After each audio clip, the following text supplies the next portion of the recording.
Chapter 12:23. Swoosh. There was another sound of a car door opening. It was Wolf. After everyone was picked up, Hunter could finally relax. Magician asked, "Boss, what are we going to do next?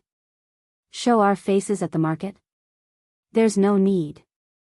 Chin Mo glanced up, his voice calm.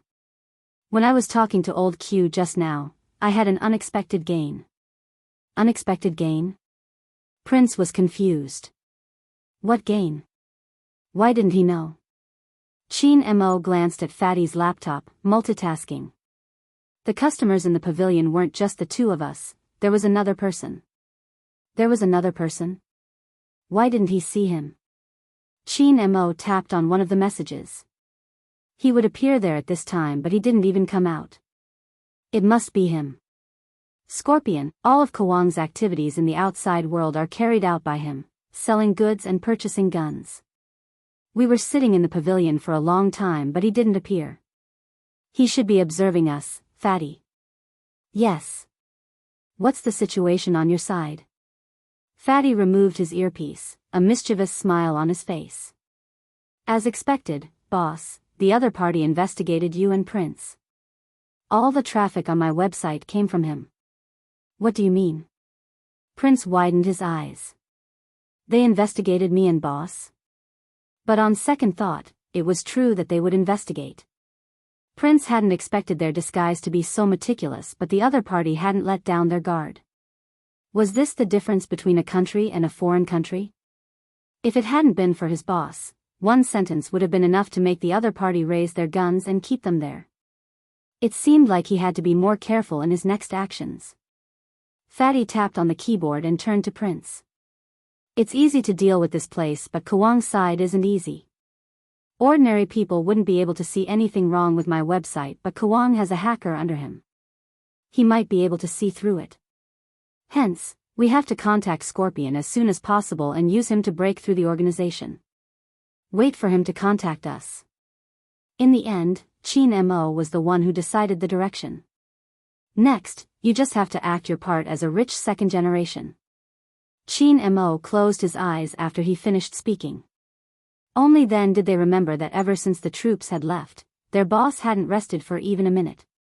To be able to deal with such a situation without any rest, he had dispelled their suspicions. He had to admit that the boss was really strong. On this day, everyone was talking about how rich the Crown Prince and his gang were. Many people want to do business with them. However, he was blocked by the other party's investment advisor. He said that they wanted to take a look and compare the goods. This was the bad thing about Chinese people. They were very cunning when doing business. At first, they thought that he was a rich fool. They didn't expect him to be so hard to deal with. However, it was precisely because of this that he was even more certain of the other party's wealth, and he was even more eager to cooperate with him. Other than Kwang, there were other poppy businesses here. The news was that both parties were in the midst of a discussion. After hearing the news, Scorpion couldn't sit still. He told Kwang everything that had happened here one after another. Let's wait a little longer. This was Kwang's original words. He was wearing a white coat, standing in the middle of the crowd. Investigate the background of this group of people. We can only be at ease when doing business. Scorpion replied, I've already sent someone to investigate. Their background isn't bad, they are the most suitable to be our seller. I even got someone to check their assets, they are very rich. I'm referring to other aspects, Kwang said as he turned. Their identities. Scorpion paused. I'll take a closer look. I'll leave them to you, don't cause any trouble, Kwang said, his gaze landing outside the window. Scorpion instantly understood. Wang, you went to school? Kwang didn't reply because someone had come over. Doctor, he sprained his ankle while running, can you check if it's serious? Kwang chuckled, hanging up the phone. He bent down, pressing his fingers on the person's leg like a professional school doctor, a warm smile on his face. Fortunately, the bone isn't injured. I'll spray some medicine on him later, remember to apply a hot compress and don't exercise for the time being. All right, the male student replied. F***ck, I told you it was fine, why did you have to scare yourself? Kwon listened, tilting his head, holding a fountain pen as he wrote down the list. Everything in the school seemed beautiful, even the wind was warmer than outside. Very quickly, the gentle atmosphere was interrupted by the sound of a car braking.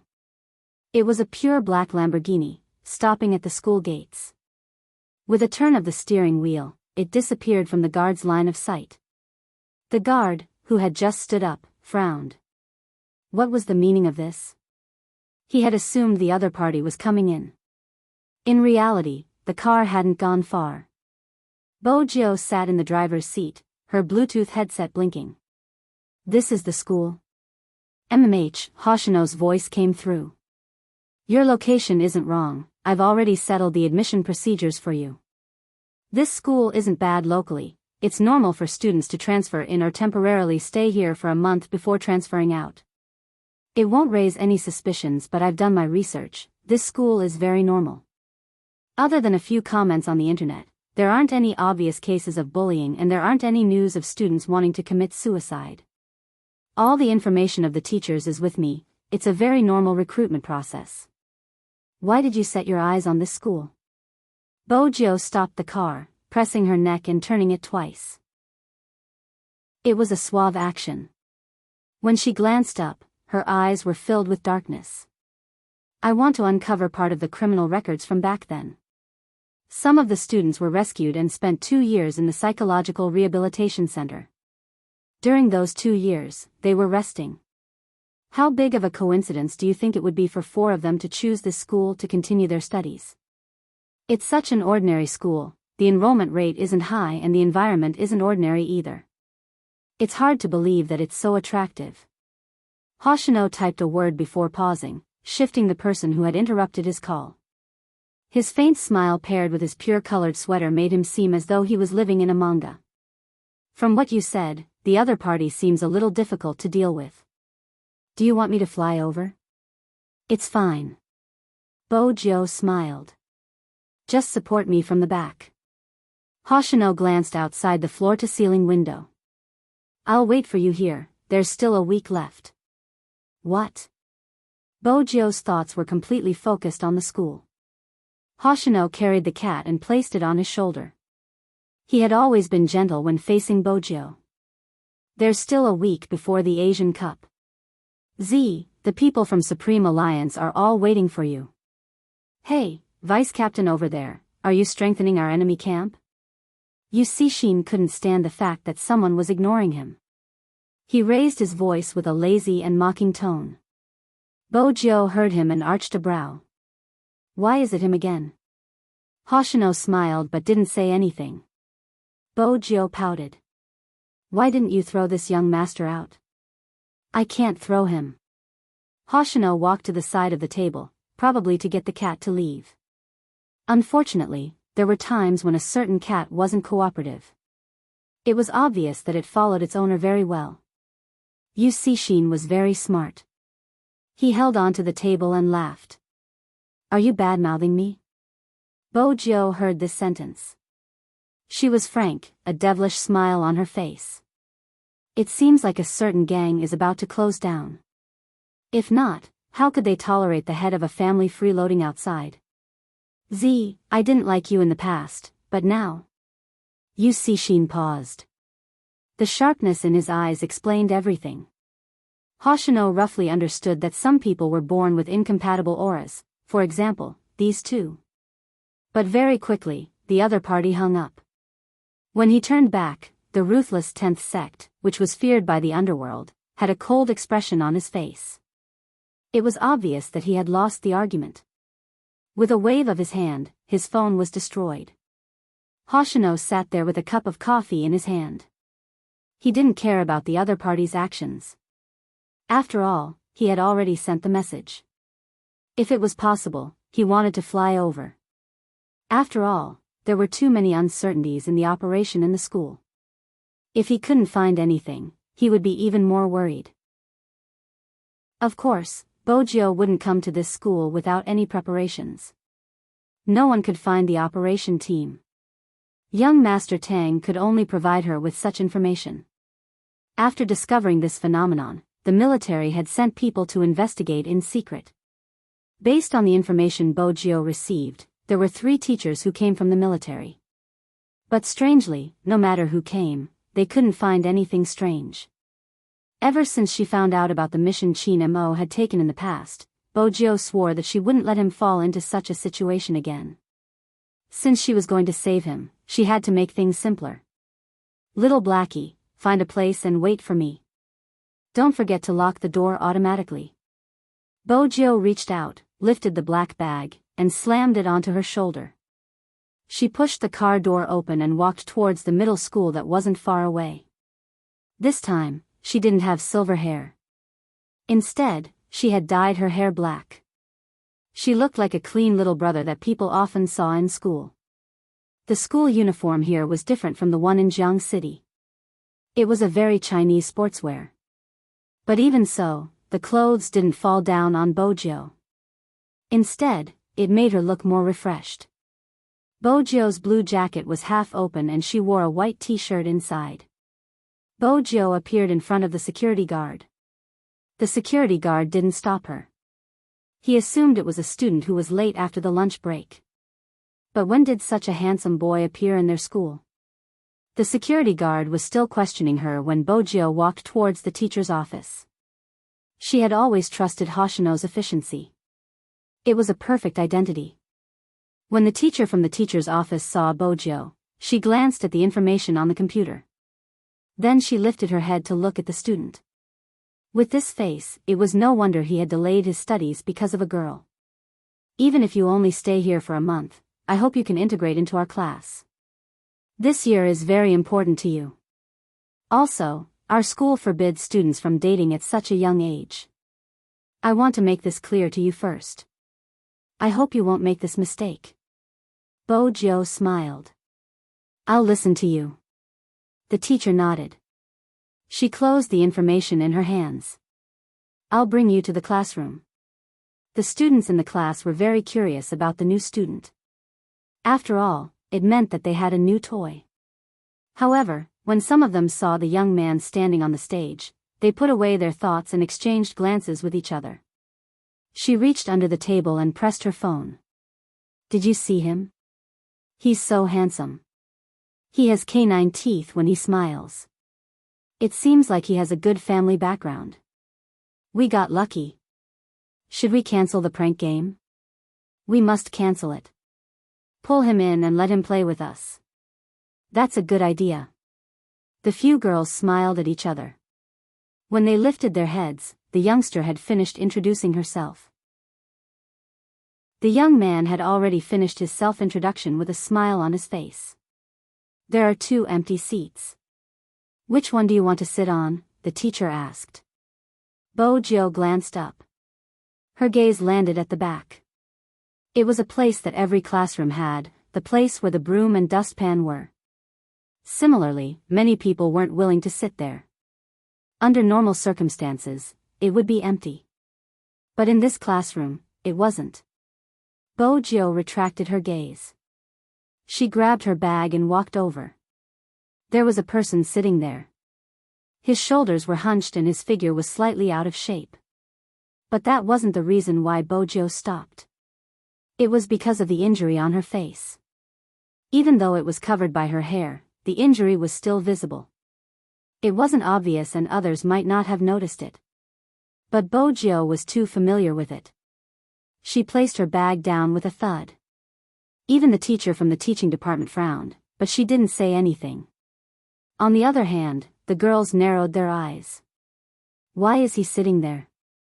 He doesn't know the rules here. He will understand in a few days. That poor B** starred is really lucky. Heh, wait and see. It was a chat group. Many people in the class were in it. Whoever wasn't in it meant one thing. That person had been kicked out by them. In essence, being kicked out meant abandonment. Those who didn't know anything and liked to lie were poor. They weren't fit to be with them. This was probably the easiest psychological cue to trigger at this age. Most of the time, the formation of such psychological cues was due to the environment. It was a simple matter. If the environment was different, the growth of the child wouldn't be different. In a class, if there were more than 10 students who liked to compare and use money to settle things, the atmosphere would change. Especially for girls. Gradually, the atmosphere would change. The change would be silent. Unknowingly, everyone's topic would change to, "Your shoes are so beautiful. Which brand is it? I want to buy a pair too." Or, "My dad gave me 1,000 today. I'll send red packets in the group or treat everyone to a meal. The phone is so hard to use. I'll change to the iPhone 7. Perhaps a long time ago, everyone was not like this. As for when exactly it started to change, even they themselves did not know. There was nothing wrong with spending money. There's nothing wrong with having too much money to burn. The problem was that the money parents earned in 3 days might only be enough for their children to treat their classmates to a birthday party. Every parent didn't want their children to look more pitiful than others in school. Hence, they would try their best to give them the best. But most of the time, the monster in the heart was nurtured. We gave them material things, but we didn't teach them how to control it. In school, the methods used to ostracize someone were even more unbearable than in society. The entire class was discussing a topic. No matter what you said, they wouldn't allow anyone to interrupt.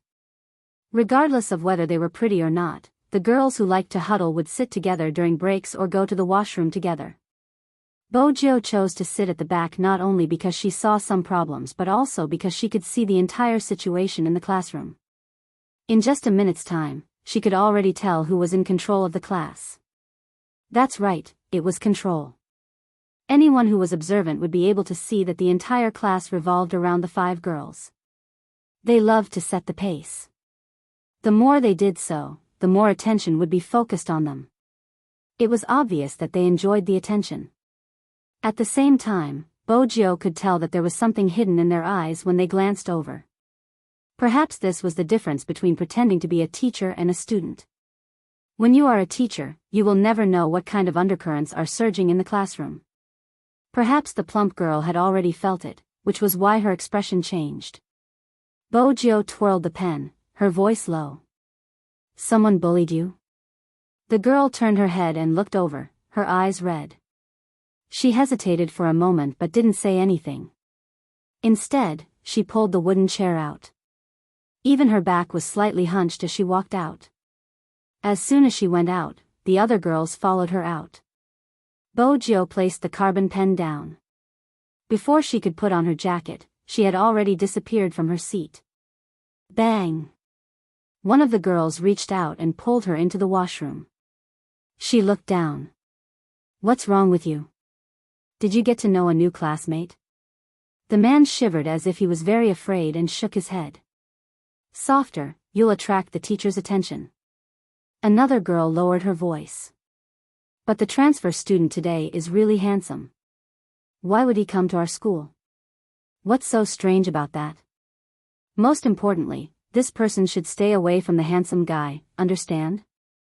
Unexpectedly, at this moment, the girl who was pushed spoke. "There's something wrong with him." "Who's wrong? Are you suffering from persecutory delusions again?" The girl pressed her face down. "It's true. Believe me, there's something wrong with that transfer student. He even asked me if someone bullied me. Someone like him won't be able to blend into our class." The girl wanted to get out of her current situation.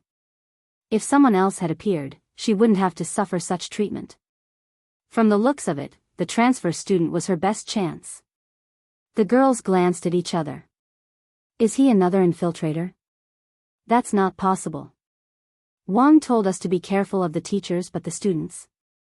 Do you think someone would disguise as a student?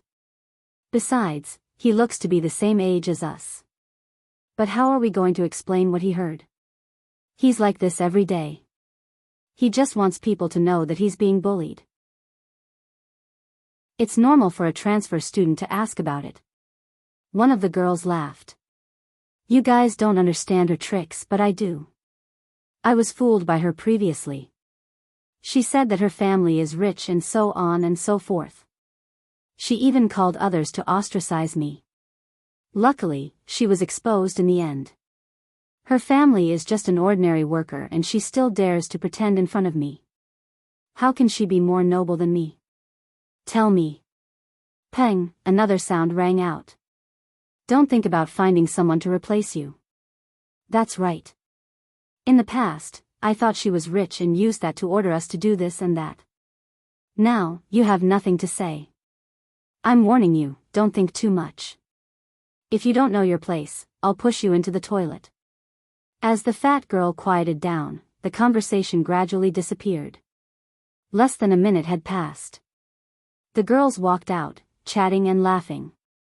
They didn't expect to see the transfer student after coming out.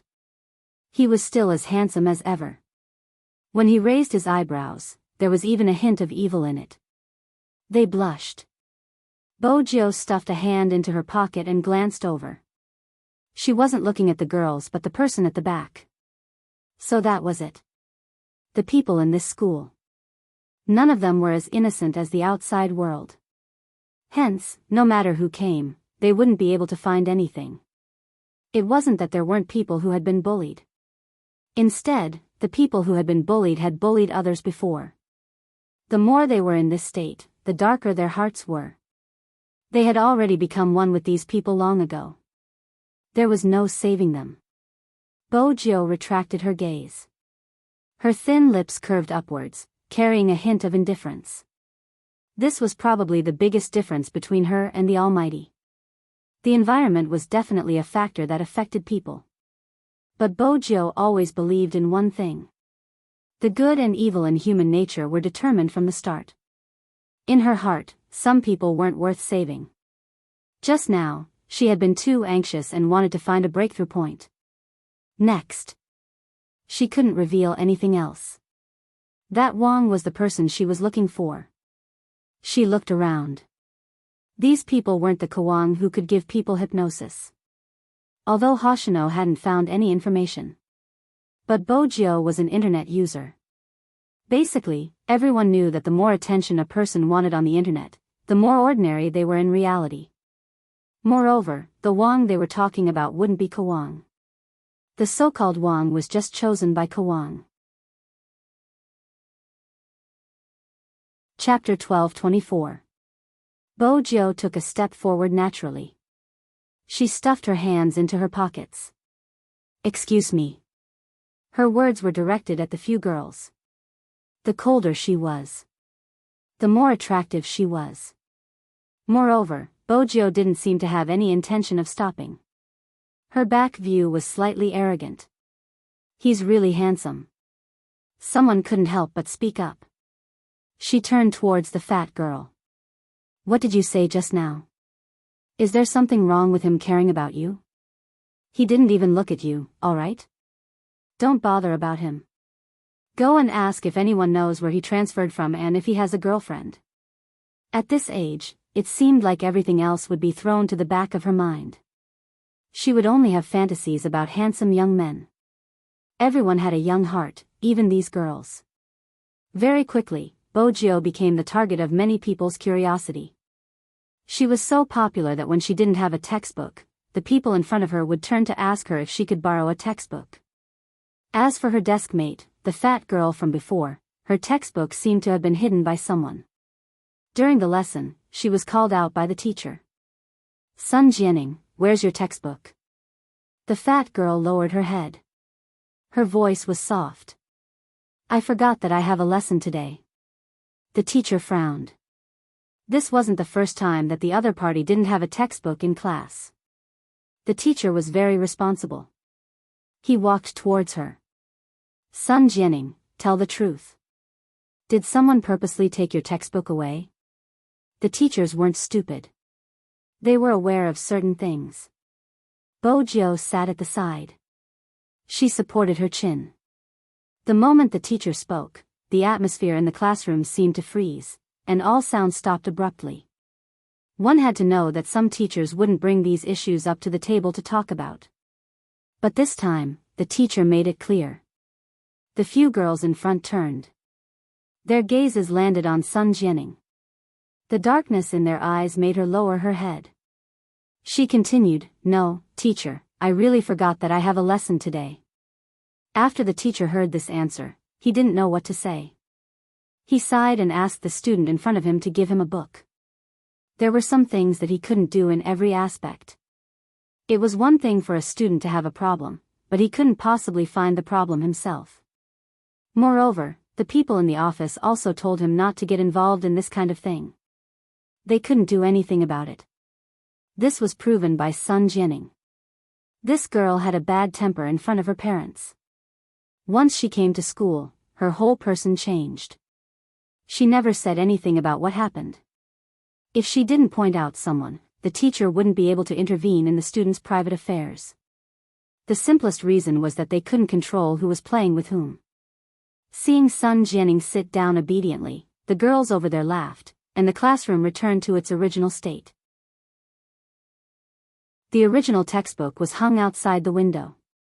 Almost all the students in the class knew about it, but they acted as if they didn't see it. In this classroom, there seemed to be a tacit understanding. As long as it was related to Sun Jianing, they would not care. Some people did it because they didn't want to interfere, while others knew very well that once they interfered, they would also end up in the same situation. Perhaps they would be the ones being ostracized.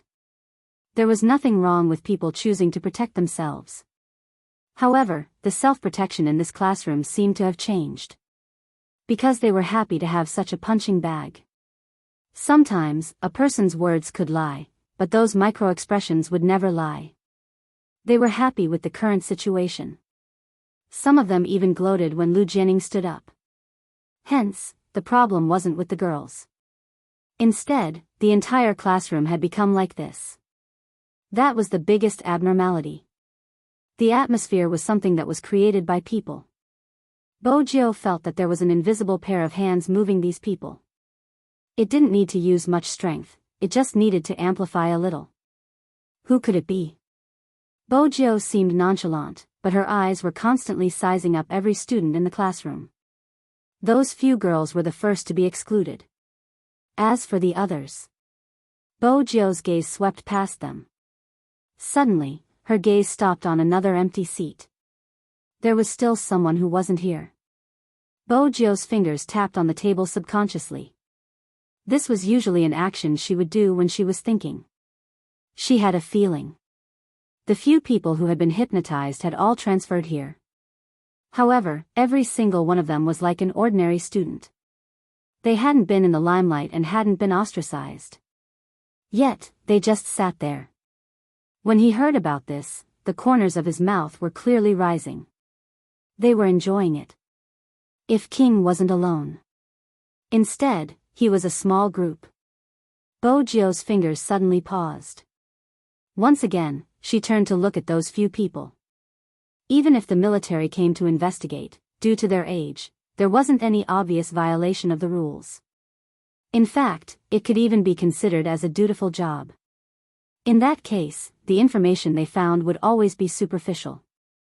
It was simple, one person wouldn't be able to achieve anything. Anything that could achieve anything would always be handled by 4 to 5 people.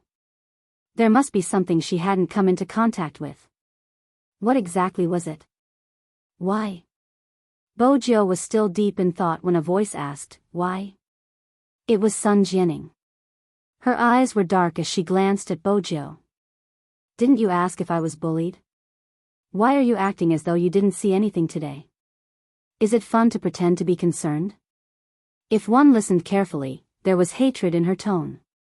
Perhaps, there was a type of person who didn't feel anything when she was bullied. But if you tried to help her, she would think that you were pretending. There were even times when she forgot how she behaved.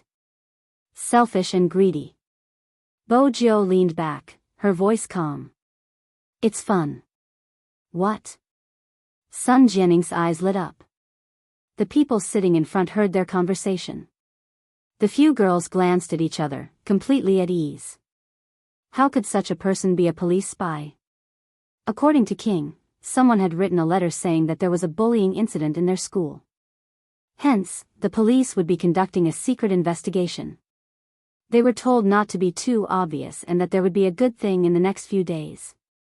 As long as they performed well, they would be qualified to participate.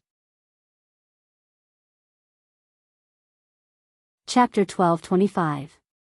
The more she wanted to accomplish something, the more time she felt was tight.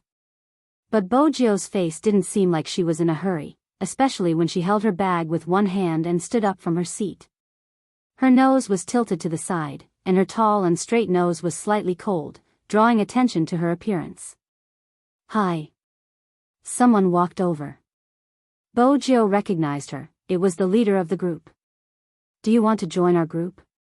"Group?" Bojio paused, her bag still on her shoulder. She arched a brow slowly. "What group?" "A group in class where we discuss things and play games without the teacher."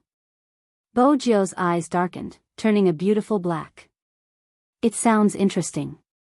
"It has to be. How about it?" "Do you want to join?" The girl tilted her head. Bojio took her phone out naturally. The girl glanced at it. "Wow, the latest model? I've always wanted to buy it, but there isn't any here." "Where did you get it from?" "Overseas." Bojio had memorized all the information at the last minute. Since she was going to disguise herself, she had to clean up her background. When the girl heard the word overseas, she turned and exchanged glances with her friends. She was even more certain that they had made the right choice. "Ah, you can scan here." The girl opened the QR code. Bojio's attitude seemed casual, but that was the reason it seemed real. After the message was sent, a group of people lined up to welcome her. The atmosphere wasn't a problem. But very quickly, Bojio realized the crux of the matter. There were 48 people in the class, including her. Almost everyone in the class was in the group, except for 2 people who weren't here. One was Lu Jianing. The other should be the one who wasn't here. That was one of the points. The other point made Bojio's fingers pause for a moment. Then she said calmly, "I thought you would be the admin of the group." "Me?" The girl laughed. "The class monitor should be the one to create the group." "Class monitor?" He was one of the 5 people in the group. Bojio didn't look at anyone else. The longer she stayed here, the more she felt that this classroom was different from other classrooms. The real ostracization wouldn't be shown. It was the subtlety that made one's heart sink. She was no longer facing a group of ordinary middle school students. In fact, these people were already secretly observing her just now. There was one thing that was true. The more they showed off their abilities, the less they would hurt you. The most dangerous ones were those who looked the most ordinary and even pitiful, but could still bite you in the back. Lu Jianing was an example. It was the same for the class monitor. It was very simple. Apart from these few girls, the rest of the people who often talked in the group were those few. The difference was that these girls were just lively, but the real topic of conversation was someone else. This was probably the skill of speaking. Being lively wasn't scary. What was important was bringing up the topic. However, there was one thing that bothered Bojio. Why was there someone missing class? "What do you think?" "The class group is very interesting, isn't it?" the girl asked with a smile. Bojio kept her phone and replied simply, "Not bad." Since there was such a group in every class, it was impossible for the people from the army to not know about it. Why wasn't there any feedback from the information? This could only mean one thing: the group was just a gathering of people to collectively ostracize others. The real order, or rather, the person who constantly formed the psychological suggestion, wouldn't be here. There was another point that was within Bojio's consideration. She wasn't the only one who would place her gaze on these few girls and the 5 transfer students. The people from the army would probably have the same reaction. Under such a strict investigation, how did they manage to contact Kawang? Unless... Bojio clenched her fists, as though she suddenly understood all the information. No, that wasn't right. Her train of thought was wrong from the start. It wasn't just her, even the people from the army had fallen into Kawang's trap. Regardless of whether it was these girls who liked to bully others or the transfer students who had been arranged beforehand, it was just to divert the attention of others. Even if someone came to investigate, the target would be focused on this and ignore everything else. At this moment, Bojo was reminded of what the Almighty had told her. The true nature of psychological guidance was similar to magic. Because there was no difference in the way it was operated and the effects were the same. The more powerful the magician, the more attention he could divert. When you paid too much attention to one thing, it would be easy to neglect other things. Bojo's eyes lit up. She should know who exactly King was. Kwang was a criminal psychologist. In the Almighty's words, he was probably a multi-level marketing brainwasher. Such a person would find stupid people to do the low-level work. But he wouldn't let stupid people do the work for him. Hence, this king had to be smarter than anyone else and had a clearer vision than anyone else. The student who hadn't come. Bojo carried her bag. When there was no one behind her, she found a staircase and stopped. Then she moved and hid inside. When she unzipped the bag, the contents were revealed. They were all electronic devices. Laptops, chargers, and small listening devices. No one had noticed that while they had been chatting with Bojo, the listening devices had been spread out and placed on their bags. Bojo didn't seem to care if the floor was dirty. She leaned against the wall and opened the small laptop. Without a second word, she used the school network to enter from the inside. She avoided the firewall and used the virtual IP address to tamper with the program, locking onto the student's file. In less than a minute, a photo appeared on the laptop screen. It was a boy. He had decent looks and even seemed gentle. Perhaps it was because of his gentleness. His face looked a little sickly.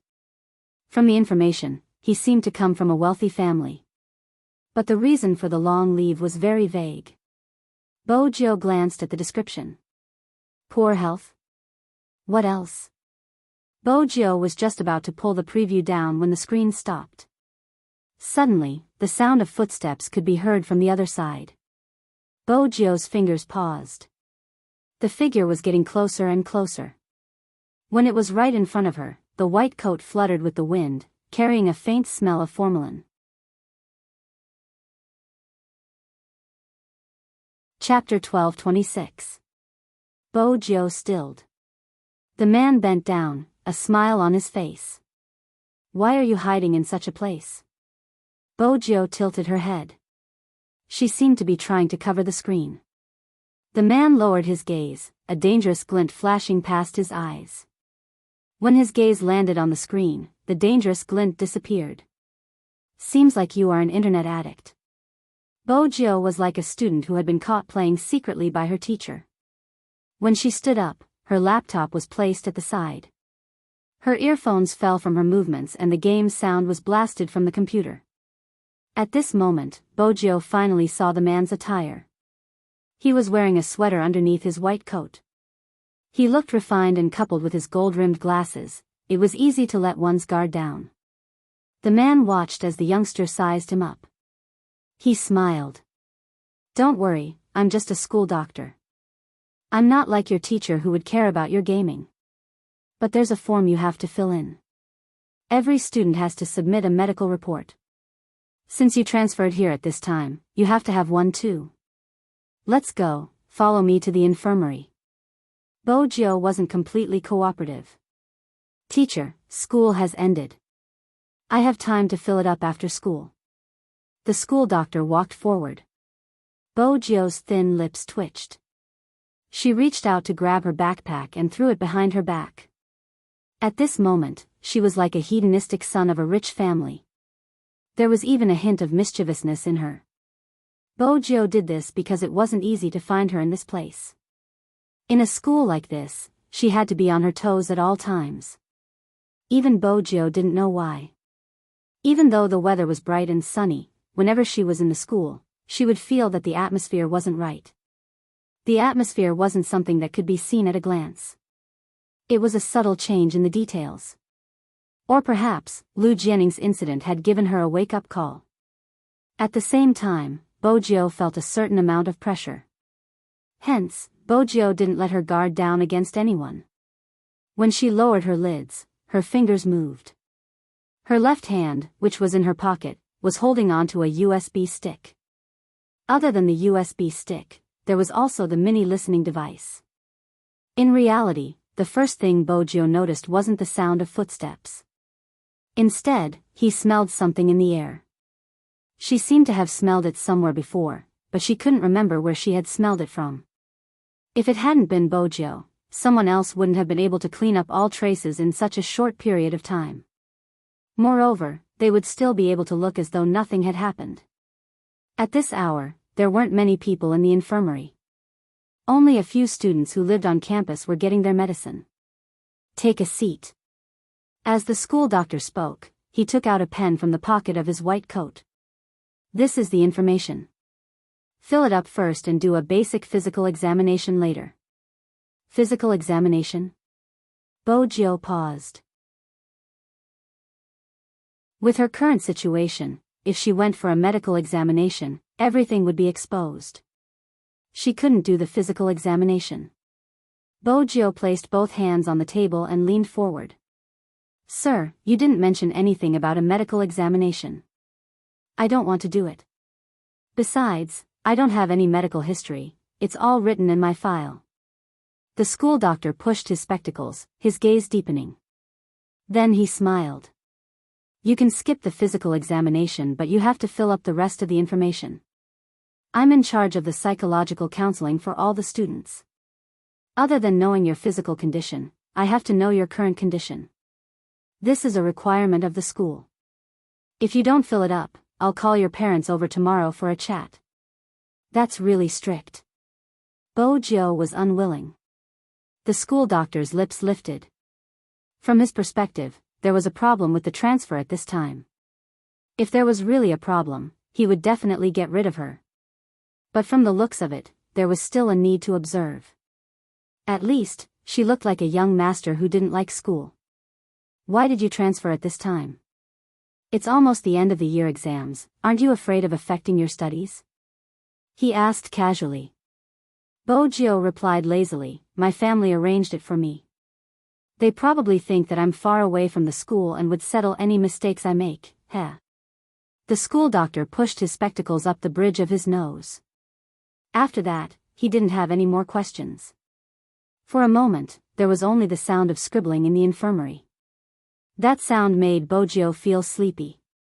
Until her phone vibrated in her pocket. Bojio shook that feeling off.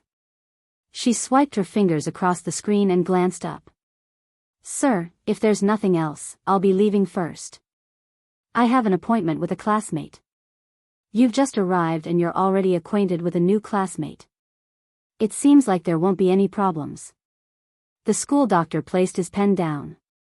Bojio asked casually, what problems will there be? That will depend on the students themselves. Some might encounter difficulties when they try to blend in. The school doctor smiled. Then, he stopped. Bojio was still thinking about the person who hadn't come to school. She didn't notice anything strange about the school doctor. But she understood one thing. She shouldn't ask any random questions here. Even though she was interested in the difficulties the school doctor had mentioned, Bojio didn't allow herself to show it. Instead, she seemed to be in a rush, carrying the impatience of a youngster. The school doctor sealed all the documents. It's fine if you're just classmates, but the school doesn't allow for a relationship. With that, the school doctor waved his hand, indicating that she could leave. Bojio was about to lift her bag when the person on the other end spoke again. Oh right, you aren't allowed to bring your laptop either. Leave the laptop in your bag with me for now, I'll pass it to your form teacher. Bojio turned towards the direction of the voice. The school doctor's hand was already on her bag. Even the laptop? The school doctor bent his fingers, tapping the school rules on the table. There was indeed a rule that forbade anyone from bringing any electronic products into school. It specifically mentioned laptops and phones. As a student. On the surface, she was a student. Bojio was clear that some rules had to be followed. Besides, with the time difference, she wasn't sure if the school doctor had seen it or not. Even though she had removed everything as soon as possible, but, what is it? Is there a secret in the laptop? The school doctor chuckled. Bojo grabbed her hair, looking troubled. I have to play games tonight and school is over. I won't bring it tomorrow. Seems like there really is a secret. The school doctor opened the youngster's bag, pulling the laptop out. You weren't just playing games, right? Bojo's hand tightened in her pocket. She reached out with her other hand as though she wanted to stop the school doctor's actions. But it was obvious she wouldn't be able to make it in time. The laptop was flipped open, the screen lighting up. The school doctor glanced at the video on the table, arching a brow. You're watching such a thing? Bojo reached out, closing the laptop. Her face was flushed. The school doctor chuckled. That's normal, who hasn't been young before? It isn't appropriate to hand such a thing to your form teacher. Look at the school rules, it's better not to bring such electronic products in. Bojo replied, returning the bag to her hands. In that instant, the school doctor hadn't seen anything, such as the video recording. Bojo had closed the laptop at the right time. The video was enough for many to ignore the small logo at the bottom of the screen. The clock on the wall had struck 6. There weren't any other students in the infirmary at this moment. A faint yellow light shone in. Bojo hadn't noticed the gaze of the school doctor behind her. His gaze was deep and probing. The next moment, the phone rang. The school doctor picked up the phone, placing it by his ear. Hello. Fan Jia, you're back. I've checked the information, there aren't any problems. It was Scorpion. Should I contact Prince? The school doctor walked to the window, his gaze never leaving the young man. You can contact him. Stall him for 2 days. I'll finish this quickly. After 2 days, we'll have a lot of helpers. Soon, when they realize what's going on and want to save him, they'll realize that these people will only make them feel the existence of hell. The school doctor's voice was clearly different from before. When facing the students, he seemed like a listener. But in reality, once you listened, you would be able to understand everyone's psychology better. The investigators had thought of many ways to investigate the methods the school doctor had used to contact the students and the methods he had used to hypnotize them. But after half a day of investigation, there hadn't been any results. Kawang was in the school and with his identity, no one would suspect anything. No one would have expected the gentle and harmless school doctor to be the creator of all the darkness. Kawang's disguise was perfect. Rather than calling it a disguise, it would be more accurate to say that he was a doctor. As a professor, he knew what the students were thinking. Moreover, he majored in psychology. It didn't seem out of place for him to be in the school. Hence, it wasn't just the military who hadn't found Kawang. Even Bojo hadn't thought about it. That was the most dangerous part. At this moment, more than 1,000 kilometers away, in a messy residential area, there was a huge shed.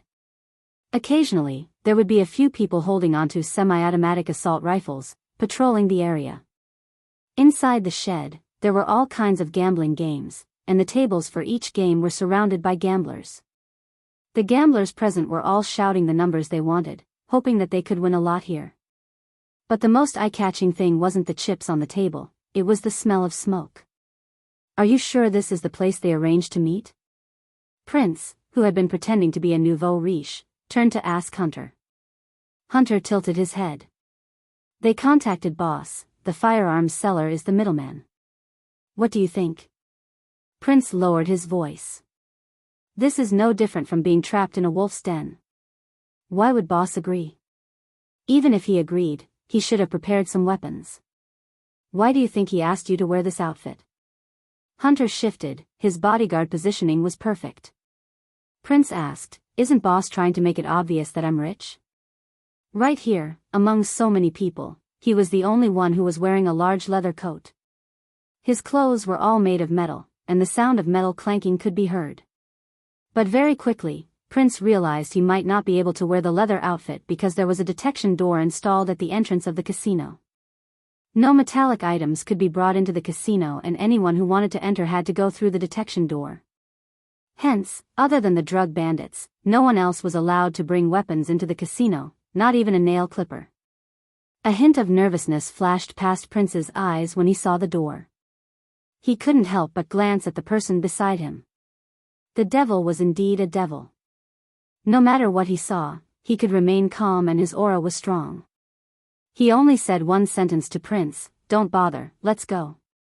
He wasn't sure if it was because of the devil's aura, but Prince took on the attitude of a nouveau riche.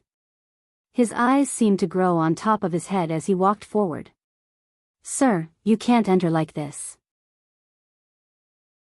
As expected, the bodyguard in black extended his hand. Hunter and Exorcist glanced at each other. They didn't have any hidden equipment on them, but Prince's metallic items were enough for the detector to go off. Besides, they weren't ordinary decorations. Some weapons looked like that after they were dismantled. The moment the bodyguard in black walked over, Chin Mo spoke before he could. "Your boss invited us here. Are you not going to let us in because you don't want this business anymore?"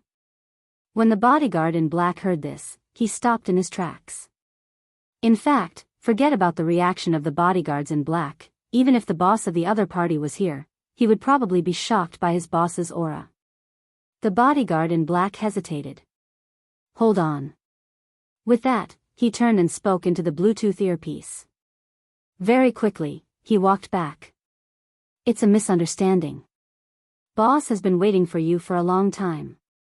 Please." Chapter 12:27. Let them in. Scorpion glanced at the screen in front of him. From the moment they had entered, Scorpion had been watching their every move. There was no sound, but he could see their actions. It was indeed as the rumors had said. He wasn't sure about other things, but in terms of money, they shouldn't be faking it. He was afraid that there would be other problems. But since nothing had happened on Old Q's side, it proved that this group of people could try to interact and hold them back. Scorpion stood up with his wine glass, reaching out to turn off the screen. At the very least, he couldn't let them know that he was observing them. Change to another room. Yes.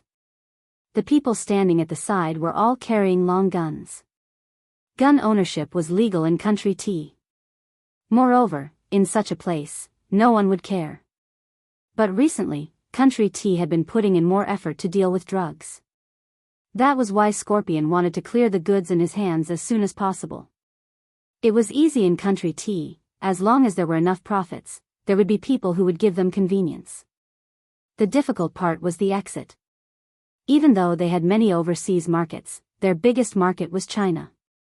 China had already joined forces with many countries to exert pressure on the TM region, as though they were determined to eradicate them. But in this place, some laws weren't useful. Hence, they couldn't use China's methods.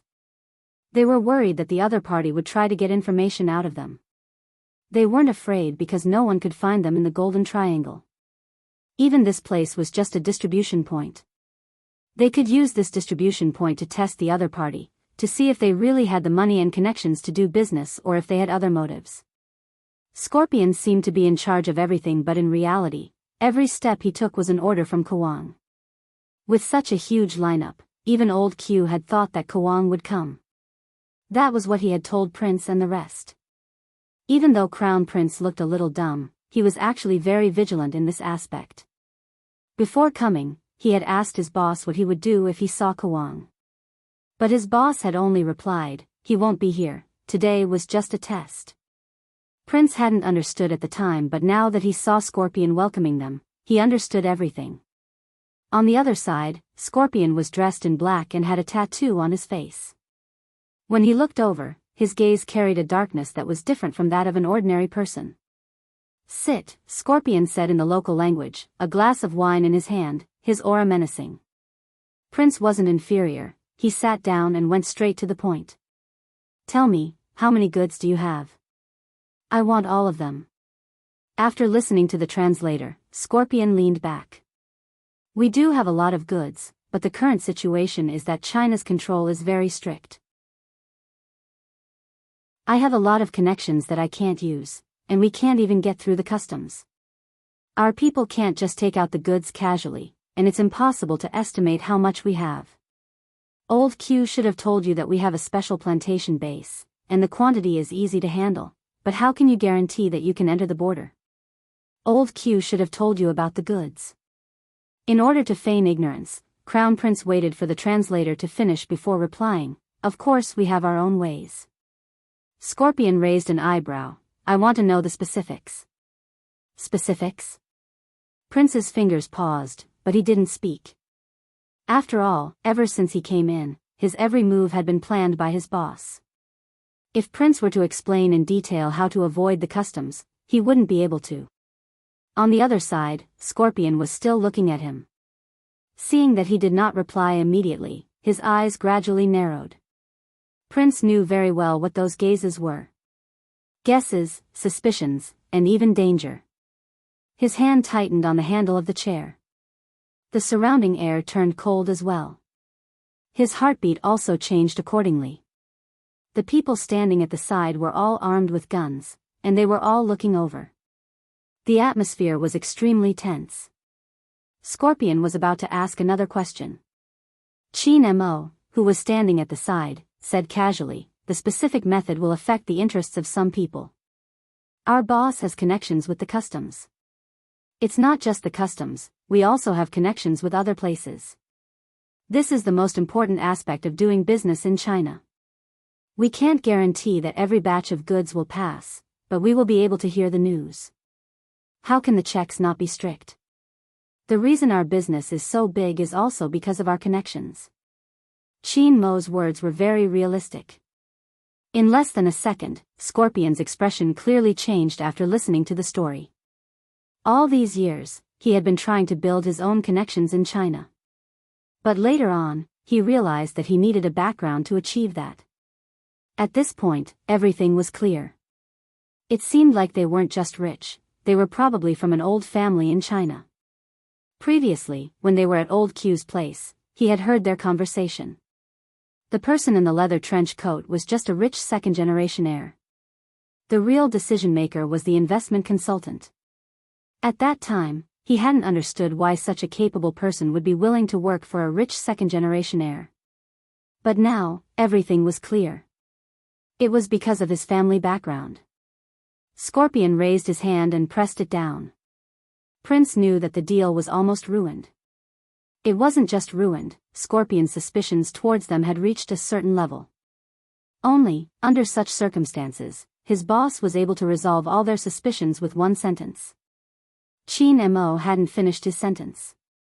"We are here to earn money. If you really think too much, you can arrange some entertainment programs for us. As for the official matters, we can discuss them after your investigation." Scorpion chuckled. "That can be done. We don't have many things here, but we have plenty of entertainment programs." Prince listened at the side.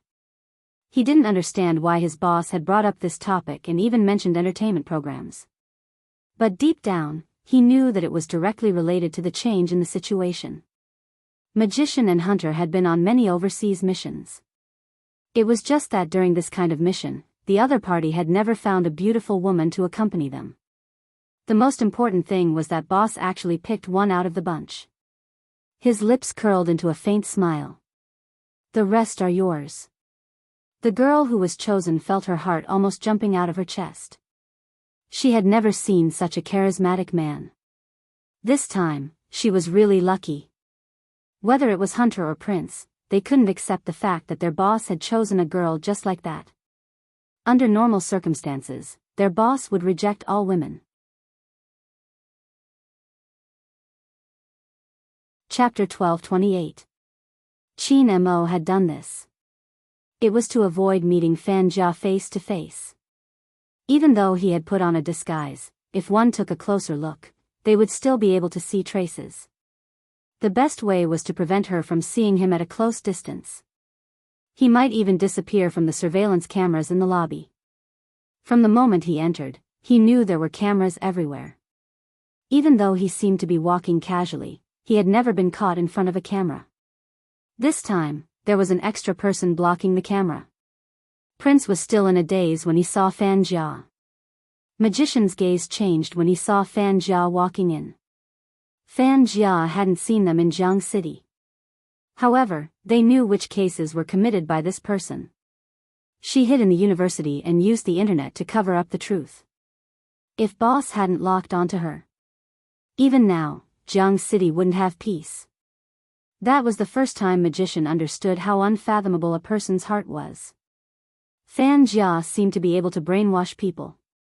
He didn't know why people would respond to the things she did. The case that left the deepest impression on Magician was the copyright infringement case. In his heart, stealing was a crime. How could a thief be supported? He couldn't understand.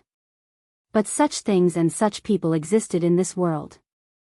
The funniest thing was that they thought they were kind. It turned out that ignorant kindness was scarier than pure evil. Besides, they were tolerating a thief who didn't admit to stealing. But life was like the original novel. No matter how much you like someone, you shouldn't use any excuses to offend someone. To put it bluntly, when he committed these crimes, didn't he have any idea what was going on? It was obvious that he knew everything. It was just that some people connived, which was why these people became even more profitable. Fan Jia knew better than them what the people on the internet were thinking. When she was escaping, they were able to find a hostage who was willing to divert her attention.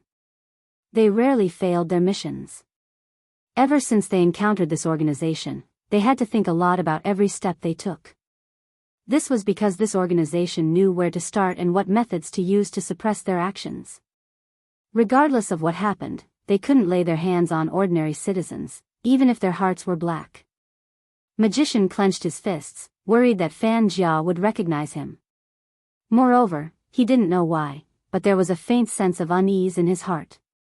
That uneasiness was not because he was afraid of the other party.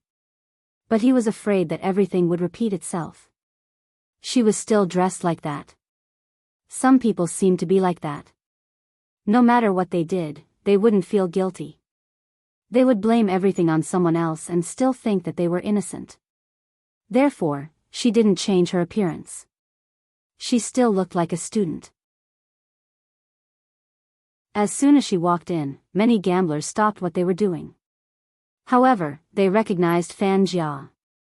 With a glance, they lowered their heads and continued gambling. With this time difference, Qin Mo and his men disappeared into the crowd and passed through the entertainment hall safely. A few burly men standing guard at the third door were holding semi-automatic machine guns and scanning the surroundings with serious expressions. The safety on the machine guns was off, ready to fire at any time. Magician heaved a sigh of relief. That side profile shouldn't have been seen. Even though Qin Mo was walking in front, he could still hear what was happening behind him. His deep eyes darkened again. The girl following Qin Mo was still thinking about how to make this handsome and rich man stay. Her heart was beating rapidly and her cheeks were flushed. What the girl didn't expect was that they really did get a room. However, after getting a room, the man was much colder than when he was outside. Qin Mo opened his wallet, pulling out a wad of cash and placing it on the cabinet. He leaned against the window and took out a lighter. He tilted his head and lit a cigarette, his voice calm. "How much money can you get here?" The girl didn't understand why he would ask such a question. But no one was like him, coming in without touching her, as though she had germs on her. Qin Mo held the cigarette between his fingers as he continued. "I can give you 10 times and even send you back home." The girl's eyes lit up. She had been abducted to this place. She had come overseas to look for a job, but she hadn't expected it to be such a job. It wasn't that she hadn't thought of escaping, but she had been caught every single time. "Brother Scorpion's power is so great, it's impossible," the girl said softly. Qin Mo replied slowly, "We are working together, he will do me this favor." The girl's eyes lit up. She was curious as to how the man knew she wanted to return home. It was a pity that the man didn't seem to want to talk to her. "Do you agree or not?" The girl blushed again. "Okay. Then create a commotion. It has to be bigger than the one next door." With that, Chin Mo put out the cigarette in the ashtray and reached out to open the window. The girl instantly understood what he meant. But even though she understood, when the man disappeared from the window, she couldn't help feeling disappointed. That kind of person probably wouldn't be interested in people like her. The girl walked over and kept the money on the cabinet. In the entertainment hall, Fan Jia didn't say much. Instead, she lowered her voice and whispered into Scorpion's ear, "Where is the consultant that you mentioned? Once I meet him, I can investigate his identity. If you had come earlier, you would have been able to see him, but now..." Scorpion smiled. "He's still busy inside. All of them are here. You can take a look. The one in the leather coat is the young master inside. He's stupid but has a lot of money. His father should have a strong background there. Go check it out. If there's no problem, we'd better close the deal as soon as possible. After all, we're not the only ones they want to work with." Fan Jia glanced over at Prince, who was gambling. She watched his extravagant lifestyle, the way he hugged the girl so skillfully that she couldn't see any problems. But this was her master's order, she couldn't make any mistakes, she had to make sure everything was right. "Bring me to the consultant." Fan Jia's eyes sank. "The room is the only place without a surveillance camera, how can you be sure he is fine?" Scorpion's fingers paused, as though he had realized the problem as well. He led Fan Jia in. Magician and Prince looked like they were indulging themselves, but in reality, they weren't looking at the wine, they were looking at the images reflected through the wine glasses. When they saw the two of them heading in the direction Chin Mo had gone, their hands tightened around the wine glasses. Magician almost bolted up from his seat, but without his boss's orders, none of them could move. Hence, he could only panic. Why did the two of them go to the boss's side? Did Fan Jia notice something? No, that wasn't possible. Fan Jia shouldn't have seen anything at that moment. Magician told himself to calm down, but those who hadn't experienced the previous mission wouldn't be able to understand the feeling. His fingers couldn't help but reveal some of his emotions. At this moment, Prince bolted up from his seat. But his actions were much more natural, he pushed his cards forward. Boring. He tilted his head and looked at his nominal bodyguard. "Let's go somewhere else to play." When he said this, Prince glanced to the side. His meaning was obvious, he wanted Magician to pay attention to the camera. If he wasn't careful, he might be caught. Magician released his hand, breaking into a smile. He seemed to have found his previous self, unrestrained and unrestrained. "I think it's a good place. Young master, shall we go for a walk?" "Let's go." Prince heaved a sigh of relief. He wasn't sure what was going on, but he could sense his comrade's emotions. The emotions were definitely related to his boss. The two of them glanced at each other. Prince took a step forward, still looking like a rich second-generation heir who reared fur and walked his dog. At this moment, Fan Jia and Prince were almost at Chin Mo's room. Scorpion wanted to signal for the person behind him to take out the key to open the door. Unexpectedly, the moment he pressed on the doorknob, the ambiguous sounds came from the room. Fan Jia heard it too, frowning. Scorpion chuckled. "See, I told you that you are overthinking. You don't understand, no matter how capable a man is, he will fall for such things. Who would think about whether there is a camera in the room when they are working?" The sounds grew louder.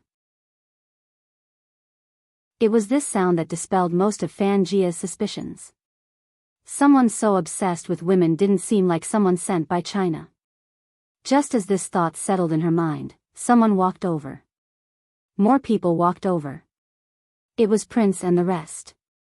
Prince looked as though he had just met them.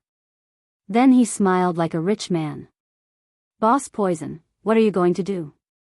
"I wanted our expert hacker to meet consultant. Even though she doesn't appear often, she should be able to find something online. She should be able to chat with consultant, but I didn't expect him to be busy." Gambler's words sounded like he was being straightforward, but there was a small trap hidden in it. He wanted to see how they would react when they heard about the expert hacker. After all, no matter what kind of spy they were, they would be afraid of finding out their true identity. Prince reacted, his face filled with excitement. He even whistled. Expert hacker? So amazing.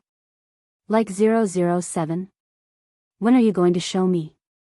Scorpion wasn't going to let them know how amazing Fan Jia was, he had only mentioned it to see their reaction. Now that Prince had asked him, it wasn't easy for him to reply. He could only change the topic. There's quite a commotion here, it isn't a good place to talk. Let's go somewhere else. That's fine too. The Crown Prince shouted towards the door, Advisor, take it easy. He said that so that his image wouldn't collapse. But Prince's heart had already collapsed. Well, what was going on? Boss, was it for real? That voice couldn't be faked, indeed, it couldn't be faked. But no one knew that the girl had been alone in the room the entire time. Young Master Qin had already landed. His movements were swift and nimble, not making a sound when his feet touched the ground. In a place where there were no cameras, he would not have so many scruples. He strode toward the business car parked not far away. Fatty, who was still anxious, made a decision to contact the higher-ups to get her back. Regardless, it was more important to keep her safe. There was a swoosh. The car door was pulled open. Fatty's eyes widened as he stared at the noble face.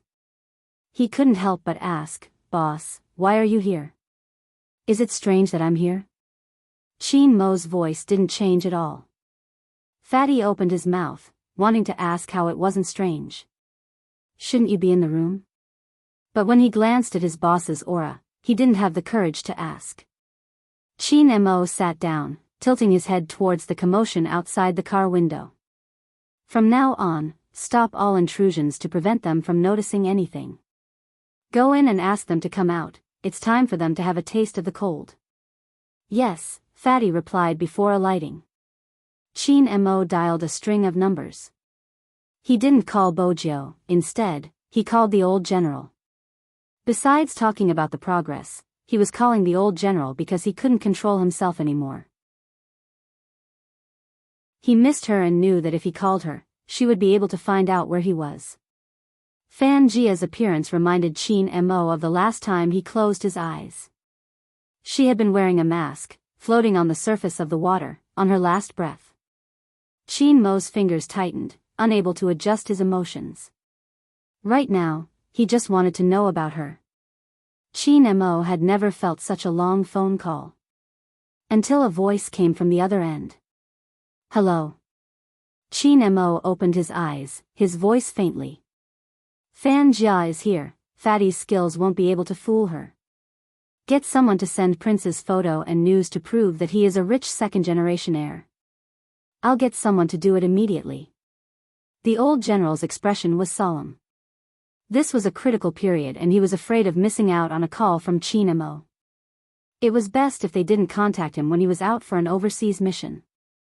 Qin Mo had mentioned that he would contact them if anything happened. How are you guys? Are you alright? The old general was still worried about their safety, especially if they had a hacker. Their communication would be a problem and they would have to deal with Kawang as well. Qin Mo replied, You guys disguised yourselves well. The old general heaved a sigh of relief. Chapter 12:29. After hearing this, the old general was stunned. His hand that was holding onto the phone was a little stiff. However, he had already communicated this matter with the higher-ups. When Qin Mo was outside, no one knew what was wrong with him. His hypnosis would be triggered. He couldn't let him know that the kid had left yet. Since Tang Mo was the one who wanted to go over, there wouldn't be any problems. The old general steadied his tone. I did.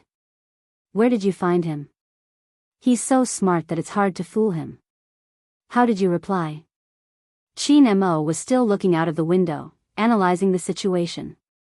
The old general let out a long sigh. It's all according to what you said before you left. However, before he could finish, the child had already driven off. Even now, the old general was still throwing a tantrum because of this matter. Seriously, he felt that he had let down Qin Mo. But he had no choice. Other than calling the Tang family to ask for Qin Mo, there was nothing else he could do. Moreover, anything that affected Qin Mo's emotions during this period would be fatal. Fortunately, the mission would be completed in 2 days. The old general glanced at the time and said, "What else do you need? If not, I'll inform my superiors immediately." "It's okay, you can go." Qin Mo hung up the phone, still feeling uneasy. He lit a cigarette for himself as though this was the only way to suppress his emotions. Perhaps no one knew. Ever since Qin Mo came to this place, there would always be some fragmented images and sounds in his mind. He tilted his head and could vaguely see the red line around his neck. Below the red line was an amulet. Qin Mo took out the amulet and held it in his palm. Under the sunlight, his side profile still carried an air of nobility that couldn't be dispersed. The operation went smoothly and they retreated in time. No one was left behind. Both prince and magician were stunned when they saw Qin Mo in the car. After all, they had heard the live version. Even though they were standing outside the door, the sound was clear. Boss should be in the room, why was he here? The two of them glanced at each other and asked instinctively, "The sound in the room just now. Is it that hard to buy a cry?" Qin Mo placed the amulet down and leaned back. His tone was indifferent. On the other hand, the two of them admired each other like idiots. Prince couldn't help but sigh in his heart. There was actually such a method. "Little Black, your brother is really the devil, the top-notch kind." He must have predicted that someone would go there and simply bribe the young lady inside. This was really awesome. Magician spoke up. "Fan Jia is here. If boss appears again, she might recognize him."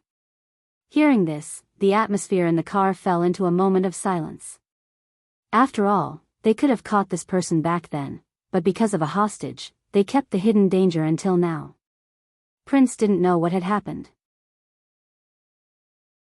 But looking at everyone's expressions, he could guess a thing or two. The current situation was not in their favor. Qin Mo raised his hand and glanced at the time. He smiled, but the smile didn't reach his eyes. Instead, there was a layer of ice. "When she recognizes me, it will be time for her to collect her corpse." Magician knew that his boss wasn't joking. After all, his boss had intended to do so back then. Fan Jia was too dangerous. She and Kawang were the same type of person. She would subtly influence others, treating the wrong as the right, using hatred as the dominant factor in their thoughts. Such a person would only consider things from his own point of view. Gradually, they lost their bottom line. Their worldview could be different. But once they lost their bottom line, they would harm the heavens and distort the truth. That wasn't a problem of worldview. It was a problem in itself. The scariest thing was that these people claimed to be weak. When their hearts were twisted, they were scarier than demons. Fan Jia and Kawang were experts in nurturing such people. At this moment, everyone realized something. They couldn't be like before, doing whatever they wanted. Because the real battle was coming. This was a psychological battle, it wasn't something that could be won just by being anxious. Time was tight, but when it came to Qin Mo, there wasn't a single ripple. The operation team stopped. For the past 2 days, young master had been spending money like a butterfly. He spent a lot of money to buy this and that.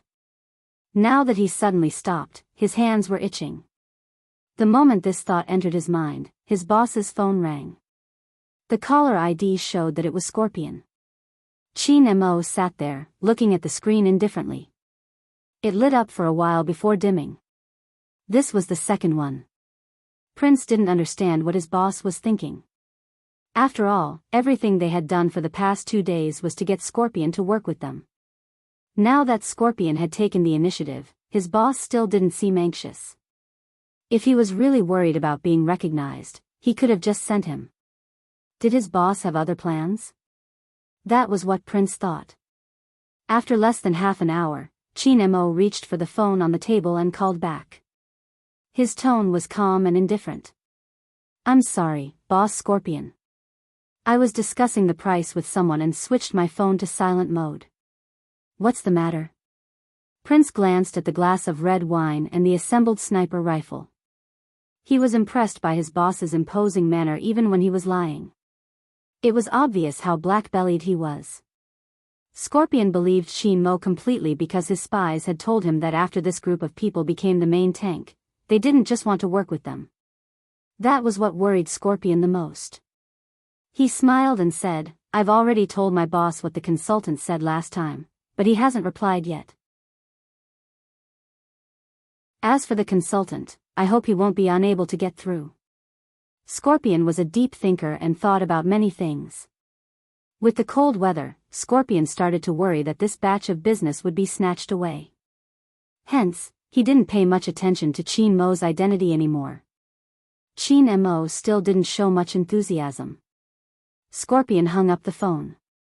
He narrowed his eyes and dialed another number. In the infirmary, a school doctor looked at the caller ID, turned off his phone, and put it in his pocket. When he passed by a certain class, the corners of his mouth curled up. He glanced at the police who had infiltrated not far away and pushed up his glasses. So what if they found out that there was something wrong with this class? Some people had always been like this. And as the creator, he was merely guiding them into what they should be. If he could settle things here as soon as possible, he could go back and meet up with those people and see what kind of people they were. He could leave the rest to that child.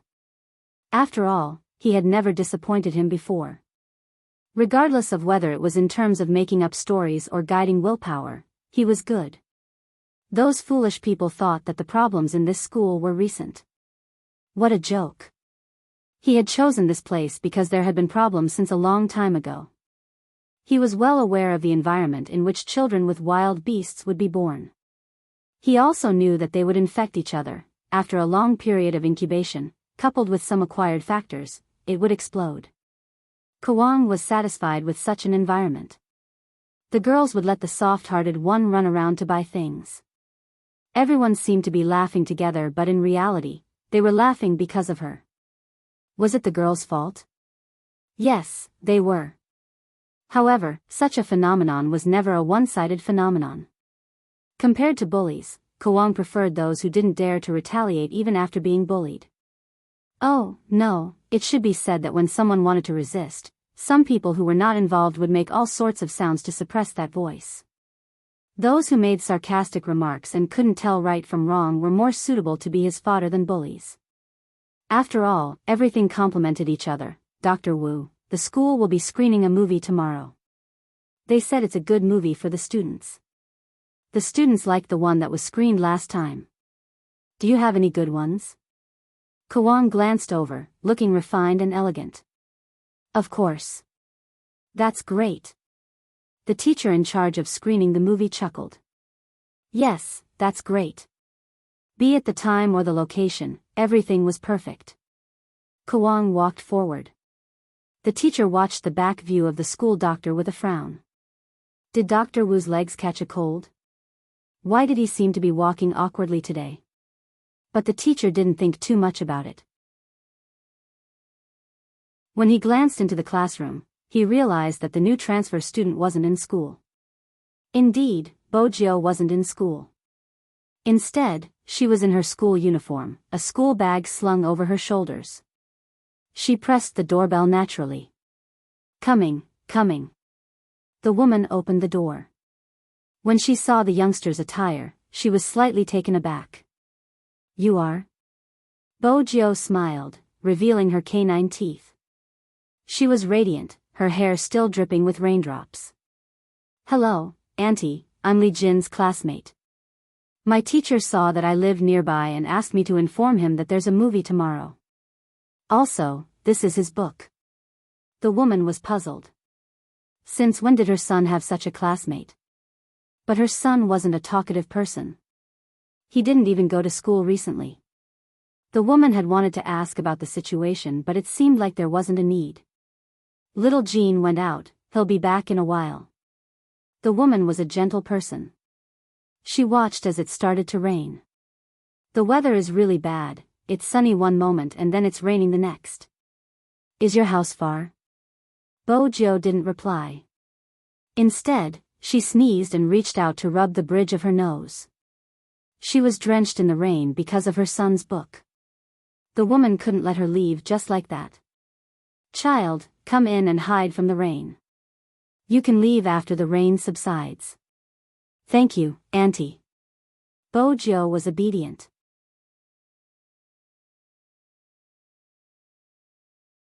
Chapter 12:30. Li Jean was the only one who was absent. Regardless of whether her guess was right or wrong, she had to interact with him to find out more. If there was something wrong with Li Jean, she would be able to find Kwang by following the clues. Come, drink some water. The woman's words pulled Bojo back to her senses. Auntie has something to ask you too. Bojo smiled. Go ahead. Did someone bully little Jean in class? Look at what I'm saying, this child doesn't want to go to school. I'm a little worried, so I asked the teacher, but the teacher couldn't say anything. Isn't it always shown on TV that children don't like to go to school? It's very likely that they've been bullied at school. His father and I are usually too busy to take care of him, so he grows slower than normal children. His physical condition isn't very good either.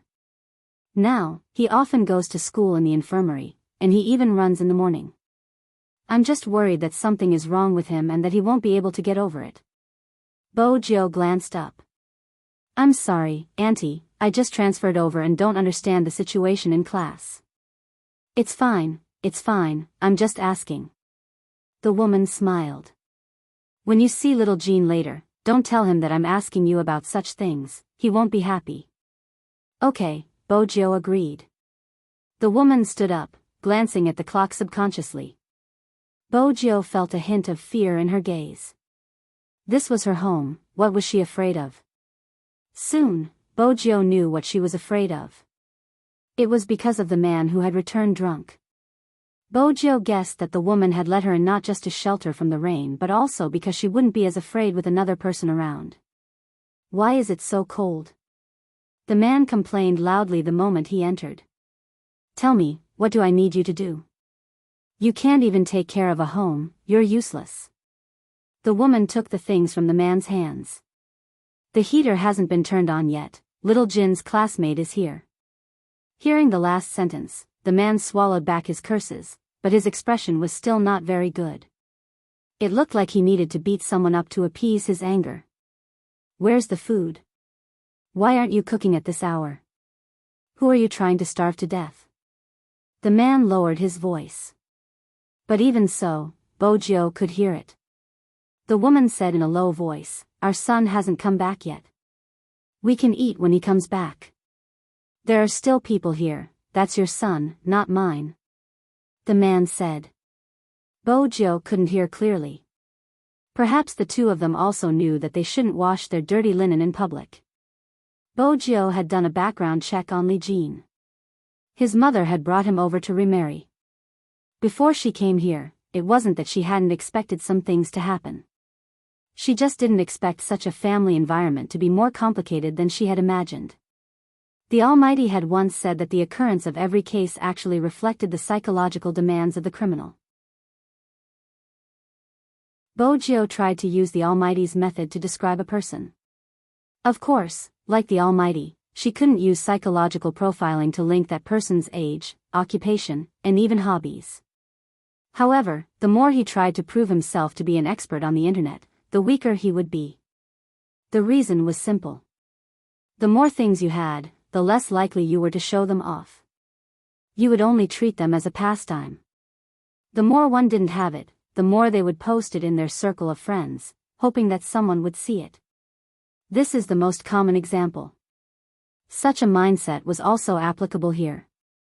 Judging from the king's actions, he liked to be in control, and he knew very well what kind of methods he could use to make someone feel uncomfortable even though they weren't punched or kicked.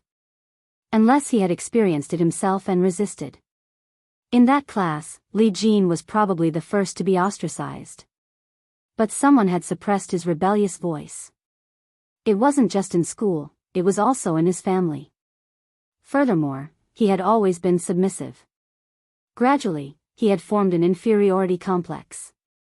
He had been giving orders online, but in real life, it had been hard to notice him. If Bojio hadn't been sure before, now that she had seen Li Jin's family environment, she was certain it was him. Besides, Li Jin's stepfather was likely a violent person. Bojio analyzed the situation, her mind calm and meticulous. After spending a long time with someone, one would indeed be affected. If it had been the old Bojio, she wouldn't have thought so much. Bojio was right. The woman didn't want the youngster to leave. It wasn't easy for someone to come over and the man would restrain himself. This way, little Jean wouldn't be scolded when he returned. After all, the man was prideful. Hence, before Bojio could stand to leave, the woman spoke up.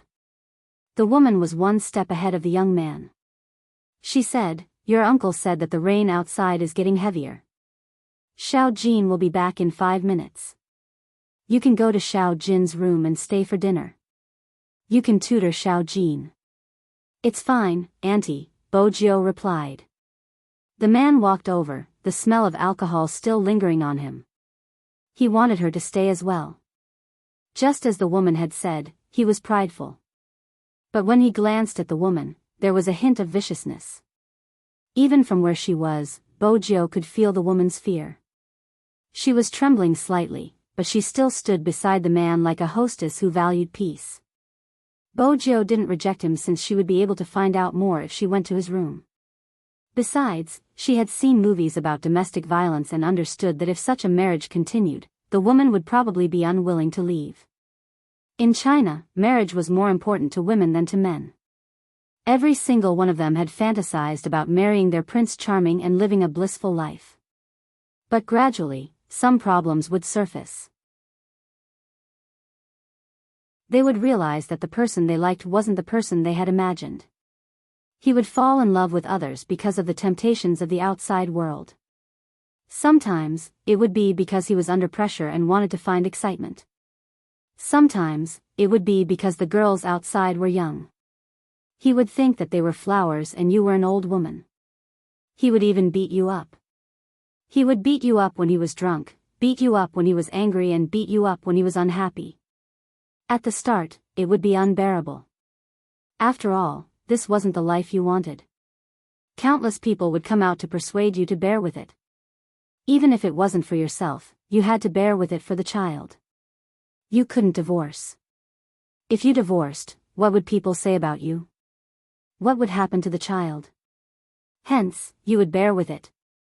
The man who begged you to forgive him wouldn't cherish you anymore. Year after year, day after day, you would get used to such a life. If someone gave you a chance to retaliate, you might think that they were a busybody. After all, you just wanted your husband to treat you better. You didn't really want to leave him. This was part of the domestic violence family. Because no matter what happened, no matter how severe the beating, she was still his wife. What? How could he control his wife? His wife was willing to let him beat her. This was something that was often heard in court. Such a man wasn't hateful. He was hateful.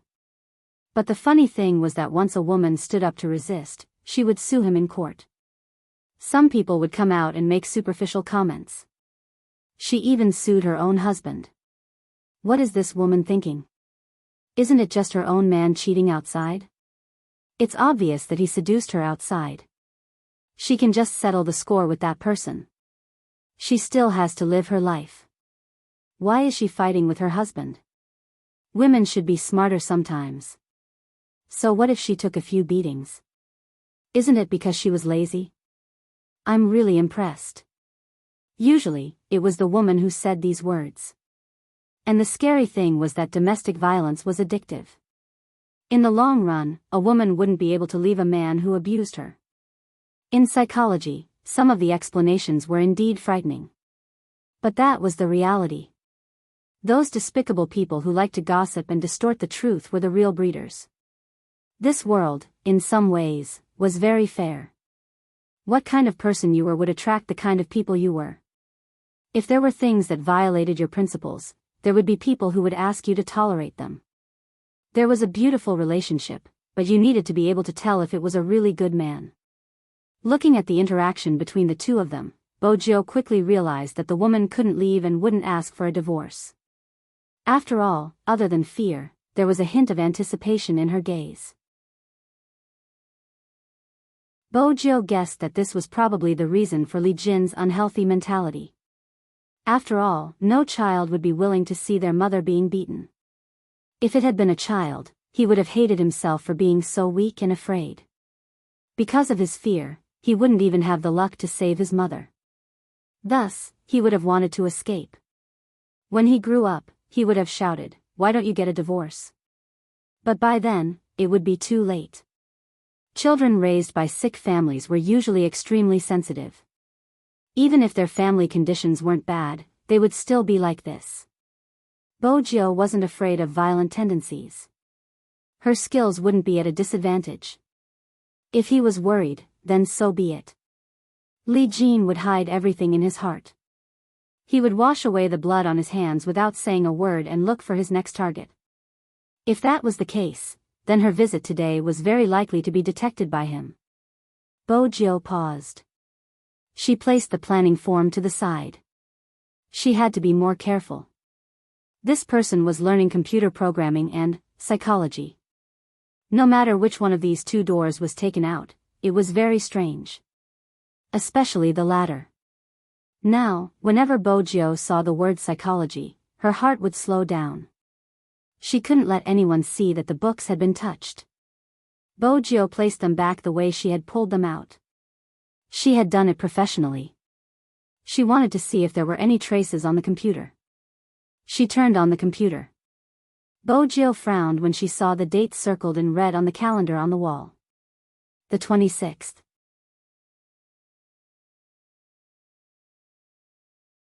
Chapter 12:31. Bojo moved, about to walk over. The soft sound of the door lock came from behind her. Almost instantly, Bojo switched off the monitor. She used one hand to press on the computer while the other reached for her phone. She leaned against the desk. That was the scene Li Jin saw when he entered. The youngster had his head lowered, his fingers moving slightly, his black hair covering his eyes. He looked extremely intense, even the sound effects could be heard. It was the game that had been trending recently. Li Jin knew the people around him were playing it. He glanced up, glancing towards Bojo before turning to look at his bookshelf. He seemed to be scanning the room for signs of movement, waiting for the youngster to notice him. Li Jin was a refined man, fair and clean as though he hadn't matured yet. He wasn't tall and didn't seem to sleep well. There were obvious dark circles under his eyelids. His eyes were deep but there wasn't any life in them. He looked like a malnourished person who often stayed up late. Moreover, he was very quiet. He was so quiet that when you first saw him, you would think that this boy was easy to bully. Bojo lifted her lids, a lollipop in her mouth. When she saw him, she straightened, her guard down. Li Jin. It's raining outside, Auntie asked me to come in. Li Jin didn't reply, taking in the youngster's discomfort. He lowered his lashes, hiding his emotions. Bojo glanced out of the window. Is it still raining? If it isn't, I'll head back. It's still raining, Li Jin replied. Bojo chuckled. Then I'll have to stay here to seek shelter. He was lying. The sound of the rain had stopped, how could it still be raining? Bojo returned to her original position without a change in expression, her fingers still moving across the screen. She tilted her head and asked, "Do you want to play? Do you want to play together?" "I'm not playing." Li Jin sat in front of the computer, his actions seemingly casual but in reality, he was checking something. Bojo saw everything. Like a gaming addict, she even turned on the voice message. The top lane, retreat, don't go that way, take a detour. Li Jin listened to the commotion, closing the calendar on the wall silently. He turned towards Bojo, who was still immersed in her game. He didn't say a word. Until the sound of plates shattering came from downstairs. Bojo lifted her head abruptly and walked towards the door like a normal customer. What happened to the kitchen? Li Jin remained silent as though he was used to it. Bojo wondered if she could see any other emotions on his face. No. Besides standing there. His face was devoid of any emotion. Even though the sound was getting louder and louder. The noise that entered his ears was incomparably clear. You can't even serve a dish? Tell me, what else can you do? It's fine if you're just a piece of trash, but you even brought a money-losing product to me. Don't be like this, there are guests at home. The woman lowered her voice. The man inhaled deeply, glancing over just in time to catch sight of Bojo and Li Jin. He adjusted his collar, probably not wanting to embarrass himself in front of outsiders. He reeked of alcohol as he headed upstairs. Bojo felt that she should be feeling awkward, hence, she stood there in a daze, stopping her game. Li Jin walked towards the woman, his voice calm. He hit you again. Little Jean, what are you talking about? The woman glanced at Li Jin, indicating that there was a guest. Your dad has a bad temper, and with the alcohol, it's inevitable for him to shout. Li Jin glanced at her, his expression empty. He's drunk for 24 days a month, which means you've been getting beaten up for 24 days. The woman hurriedly added, he's drunk when he's not drinking. He's not bad when he's not drinking, Li Jin interrupted. But he'll mock me during the meal. The woman tugged on her son's sleeves, trying to stop him from continuing. Li Jin glanced down at her. Are you still not divorcing? The woman didn't reply. It wasn't that she hadn't thought about it, but there were too many things to consider. Besides, he was really nice to her when he wasn't drinking. It seems like you really like being hit. Li Jin's eyes were filled with emotions when he said that. There was hatred, there was pity, there was fear, there was unbearable pain, and there was darkness that no one could see through. With a loud bang, the door slammed shut. Only Bojo and the woman were left in the living room, the atmosphere extremely quiet. There were still pieces of plates on the floor. Am I really useless? The woman reached out to cover her face. No one would want their child to hate them, but she could clearly see her uselessness in her son's eyes. Bojo wanted to say that she wasn't useless, but selfish and weak. She was selfish and didn't want to get a divorce, afraid of losing her current life. After all, there was a man around, but she used the child as an excuse. Probably, excuses like I did it for your own good or because I liked him were the most harmful. They didn't do it for others, they did it for themselves. But everyone had their own way of doing things. If she was Li Jin, the moment the man made a move, she would beat him into submission. He hadn't been able to retaliate in primary school. Now that he was in high school, his eyes were filled with fear and he didn't even have the courage to take a step forward. Yet, he was able to be unyielding in front of his mother. This was a contradictory trait for Li Jin. There was a sense of danger, but he was so weak and useless. This was probably the influence of his environment. But Bojo had a feeling something was about to happen. Based on Li Jin's words, the woman's answer had obviously affected his decision in some aspects. What decision would it be? Bojo lowered her gaze. The woman wiped her tears when she didn't reply. Why did I mention this to you? I'm so sorry, you came to deliver Xiao Jin's book and yet, you saw such a scene. Bojo shook her head hurriedly. The rain has stopped. Auntie, I'll be leaving now, don't let your imagination run wild, in the room just a door away. Li Jin listened to the commotion outside, his eyes darkening. His thick fringe covered his eyes, a faint light seeping out from the corner of his eyes.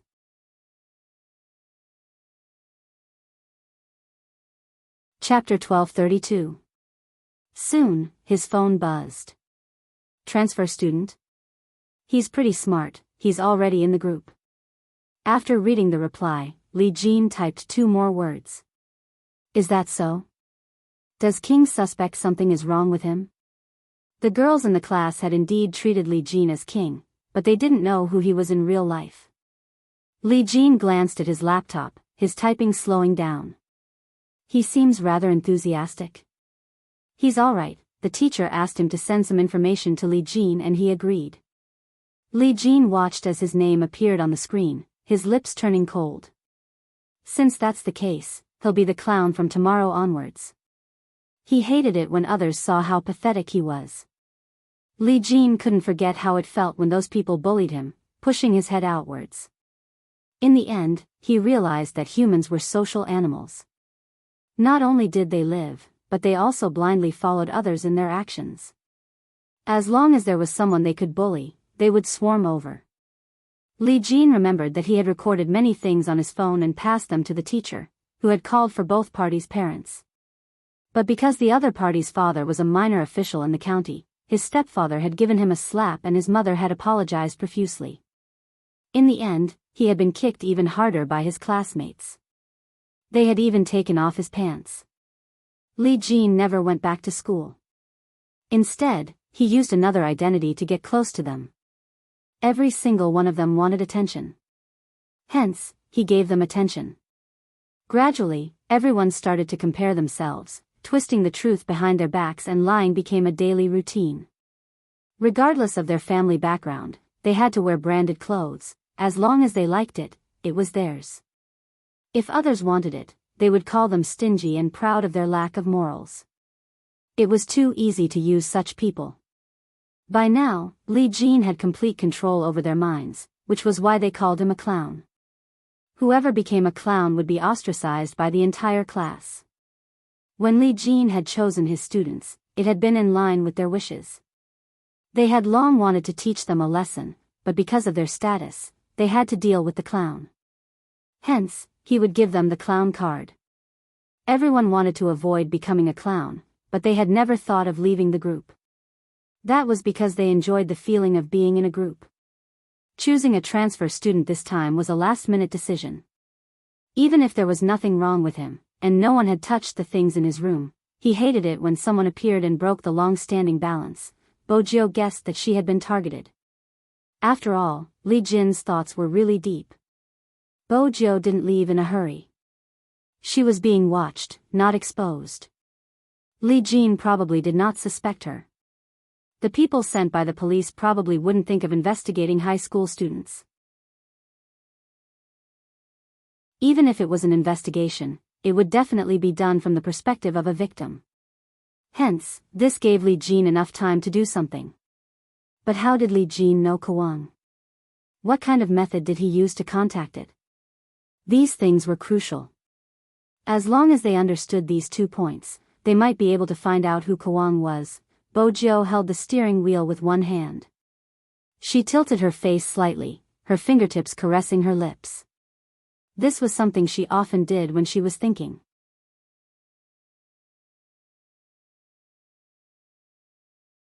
Chapter 1233. His father and I are usually too busy to take care of him, causing him to grow slower than other children. His body condition isn't good either. Now, he has to stay in the infirmary most of the time and can't even jog in the morning. I'm worried that something is bothering him and he might not be able to get over it. In the infirmary, Bojio sat up straight, placing one hand on the steering wheel. Suddenly, she did a beautiful drift. She finally understood why she had found the school doctor's scent familiar when he had approached her. It was a drug that was only used when he was soaking corpses. He wasn't an ordinary school doctor. Everything could be explained now. Why had she felt sleepy when they had been chatting? Because Kwang was an expert in hypnosis. However, it was probably because he had spent too much time on her and was interrupted, so he didn't succeed. He had pretended to be the school doctor. On the surface, he had been treating the students. But in reality, everyone was the most defenseless when they were sick. With Kwang's skills, it was a piece of cake to guide the students psychologically at this moment. He should be the person most familiar with the student's condition. He would pick the smartest one and create a group. After that, he wouldn't need to do anything. He just had to watch from the side and the students would start to change. That was why Bojio felt that this brainwashing gathering was troublesome. You wouldn't be able to tell which of them wasn't affected. Time was crucial. Perhaps he was like this now, but after staying in a group for a long time, he would become another person. Gradually, he would start to habitually invade others and eventually, he would become vain.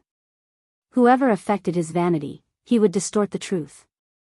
When everyone became like this, the school wouldn't be able to be saved. How terrifying would a person who was corrupted from the root become after entering society? This would always be a mystery that no one could solve. Bojo drove at high speed. People were walking on the side of the road, watching a sleek black Lamborghini rush into the school. The guard was dumbfounded. The speed was too fast and he couldn't stop it. Bojo turned on her Bluetooth earpiece as she walked. I found Kwang. Kwang? Young Master Tang paused. He was smart. He's in school. Bojo replied. You definitely wouldn't expect him to be disguised as a school doctor. I really didn't expect it.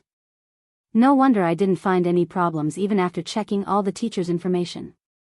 After young Master Tang said that, he added, don't act on your own. Wait for backup to arrive. Beep, beep, beep. It was obvious that the youngster had hung up. The man pressed between his eyebrows. Without wasting any time, he immediately contacted the local spies. There were too many people in the school. If there were any dangerous people around, it would cause panic. When the time came, it would be difficult to control the situation. Kwang's biggest danger was that he was good at hypnosis. Perhaps he had already set up a trap without you knowing. It was impossible to tell how many people in the school were under his control.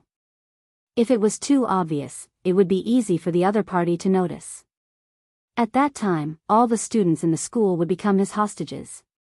Hence, she had to find Kwang without alerting him. Bojo walked quickly.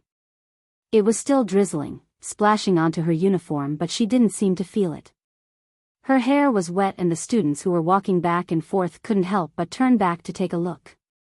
After all, this new transfer student was too handsome. Moreover, they felt that he looked a little familiar, but they just couldn't remember where they had seen him before. Bojo didn't stop. She reached over and with a swoosh, a military knife appeared from her long sleeves. When she reached the infirmary, she slowed down. After interacting with the Almighty for a long time, she also understood that many psychologists could not only analyze a person's mental state from their expression, but they could even calculate their breathing. Bojo paused outside for 3 seconds before walking in. At this hour, there weren't many people in the infirmary. Especially on such a gloomy and rainy day, other than the school doctor on duty, no one would be around. But today, it was even more deserted. In addition to the hospital bed, there was only the fountain pen on the table. Its owner was nowhere to be found.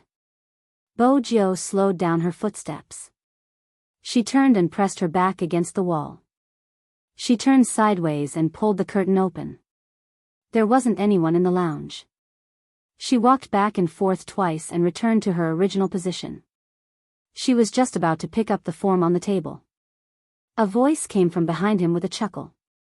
Which class are you from? Why are you here at this hour? Where do you feel unwell? Bojo paused, turning her head. Headache, it should be the flu. It's you? As the man spoke, he sat back in his seat and took out a thermometer. Looks like our new school hunk is a little weak. Let's test his temperature first. Bojo glanced at his refined face, taking the thermometer naturally and placing it in her mouth. The thermometers these days were more advanced and didn't need to be clipped under her arm, preventing her from being exposed. How did you catch a cold? Did you catch a cold wind? After saying that, the man unlocked his phone and a message appeared. It was about the young man standing before him. A contestant from Supreme Alliance? His fingers stilled and then he laughed. When he glanced up, the smile on his face changed. This was the person Fan Jia had mentioned, the person Qin Mo couldn't let go of. Should he say that she was unlucky or that he was lucky? Even though her hair color was different and her face was slightly different, Kwang never judged a person by their appearance. But Kwang never judged a person by their appearance. That was why he had gotten someone to investigate. He hadn't expected to find such a pleasant surprise. Since she was here, she shouldn't leave. Kawang placed the stethoscope down, a faint smile spreading across his face. He glanced at the time. It's almost time, pass me the thermometer. Bojo handed it over with one hand, her side profile clear and elegant. Kawang chuckled. She was indeed someone who knew how to disguise herself. If he hadn't had an impression of her, her disguise would have been able to fool him. It was impressive for a girl to disguise herself as a youngster without the slightest hint of awkwardness. It was a pity. She had met him. Kawang glanced at the thermometer, his voice still gentle and unguarded. You have a slight fever. Drink some medicine, I'll rush it up for you. 37:9. Bojo tilted her knife. He really knew how to lie. Thank you, teacher. Bojo sat down. Kawang chuckled lightly. You're welcome. The cold medicine was laced with sleeping ingredients. If she drank it, it would be easier for him to drop the hint. Since she was someone Qin Mo placed in his heart, she had to be treated differently. Being betrayed by the person he loved was more painful than knowing Qin Mo's true feelings. Kawang raised his hand, shaking the glass in his palm. He lowered his lids and passed the medicine to her. Drink it, once you drink it, you will become my puppet. Fan Jia hadn't found out Bojo's true identity. Hence, in Kawang's eyes, she was just a child who overestimated herself. He just had to use his usual methods on her. He hadn't expected what happened next to be completely out of his expectations. The moment the youngster took the glass, she flipped her hand, splashing all the water into his eyes. It happened in an instant. Bojo leaped up, the military knife in her hands pressed against Kawang's neck. When he felt the pain, Kawang narrowed his eyes in shock. But very quickly, he calmed down and broke into a light laugh. Not bad, with such speed, you must have suspected me long ago. You didn't show any signs of suspicion just now. Even though Qin Mo is crippled, it seems like he still has his psychological knowledge. Even the people around him seem smarter than the average person. But do you think you can catch me with your own strength? Hee, seems like Qin Mo didn't tell you, don't expose your back. Bojo turned instinctively when she heard Kawang's words. She watched as a person raised a stool and was about to smash her head. She turned swiftly, pressing down on the military knife with one hand. Bojo used her strength and kicked sideways. Bang! That person was kicked to the ground. Kawang made use of the time difference to leave Bojo's range. The person on the ground curled into a ball in pain, shouting, "Teacher, hurry up and leave." It was the girl who had been bullied, Lu Jianing. She grabbed onto Bojo's ankle, her eyes filled with hatred. Tomorrow, I'll take the lead and you'll be the clown. Do you know how important it is for me to take the lead? I was appointed by Wang and I was the one who created the group chat. Those who bully me won't have a good time from tomorrow onwards. Everyone will start to worship me again and pay attention to me. But you have to break the rules. You deserve to die, you deserve to die. Bojo lowered her head to meet the girl's eyes. She wasn't human anymore. She had started to rot from the moment she had used feelings as an excuse to hurt him to satisfy her vanity. This had nothing to do with her age. She was selfish. Bojo didn't say a word. She lifted her up and smiled. I'm different from the Almighty, I can hit women. Bang! There was another loud bang. Bojo pushed her away, running towards the direction where Kawang had disappeared without turning back. But it was too late. She glanced over. There wasn't a single person around. Kawang had disappeared. The student's hypnosis was still there. That was the most dangerous part.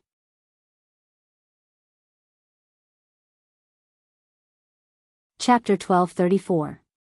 Bojo wore her Bluetooth earpiece and took out the equipment she had prepared. Her first reaction was to lock onto Li Jin's location. There was no response. He was still at home. There was no response from the listening device she had secretly installed on his computer. Did that mean Kawang hadn't contacted him? Could it be that her reasoning was wrong? Bojo shut her eyes. The only thing left in her mind was the calendar she had seen at Li Jin's house. That circle of red. No, her deduction wasn't wrong. There had to be something she hadn't noticed. What exactly was it? Bojo tightened her grip on her phone. Her identity had been exposed and there was no point in hiding anymore. A glint flashed past her eyes as she clicked on the group information. The teacher came over, asking which class she was from and why she wasn't at night revision at this hour. Bojo held onto the railing with one hand and leaped over the field. She jumped down from the 1-meter-high stands, her uniform fluttering in the wind. The teacher, Bojo, didn't turn back, using her fastest speed to enter the classroom. At this moment, everyone received Li Jin's message. After finding out that the transfer student had been chosen as the new clown, some were shocked, some frowned, some didn't want to participate and some were excited. Regardless of their emotions, they had to follow the rules. Some of the more straightforward students were the happiest since the youngster was cold and handsome. They were happy to have a chance to embarrass him. It was a good chance for the youngster to know their school's tradition. Everyone was thinking of ways to prank Bojo. Now that the youngster had entered, they glanced at each other. One of them stretched out his leg without a change in expression, wanting to kick Bojo. However, to everyone's surprise, the young man lifted his leg and kicked the stool, sending the person who had stretched out his leg flying back together with the stool. There was a loud bang. Everyone's eyes widened in astonishment. One of the girls who had tried to splash water on Bojo was pinned onto the table. In an instant, the classroom was empty. Everyone watched the scene unfold before them. The youngster's black hair was wet, dripping down her chin. At this moment, the youngster grabbed onto the wrist of the person who had tried to sneak an attack with the baseball bat. Then she exerted strength with her long legs. The person flew out with a bang. The baseball bat landed in the youngster's hand. Bojo didn't restrain herself. With a loud swoosh, she raised the baseball bat and pointed it at everyone who was looking at her. She asked nonchalantly, "Who else wants to play?" No one dared to move. Even though the 5 of them had been hypnotized in the past, none of them dared to rush over. One of them had already been crippled. The other 4 were unsure of the identity of the young man in front of them. Why was he so good at fighting?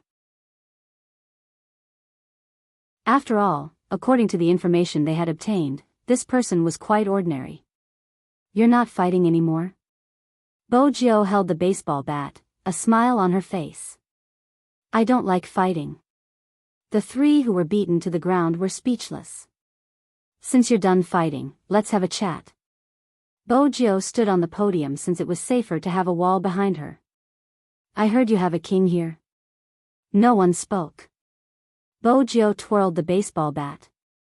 "Are you happy to be bullied, manipulated, or even controlled? Then you guys are really stupid. When you guys enter society in the future, MLM organizations will probably like you a lot. After all, every scam is accurate." "What did you say?" Some of the girls couldn't stand it. They retorted with a flushed face. "Who do you think you are?" Bojo replied slowly, "I'm no one. I'm not your parent or teacher. I don't have the responsibility to teach you how to be a person." "That's good, I can beat you up whenever I want." That's great." The girl was speechless for a long time after hearing his words. Someone stood up. It was the class monitor. "You're a guy and you dare to bully a girl?" Bojo laughed lightly. "To me, scum doesn't matter if they're male or female. If you don't like our class, you can leave." The class monitor pushed his spectacles. He laughed coldly. Bojo glanced up at the clock hanging on the wall. "You'll probably be the first to leave." "What do you mean?"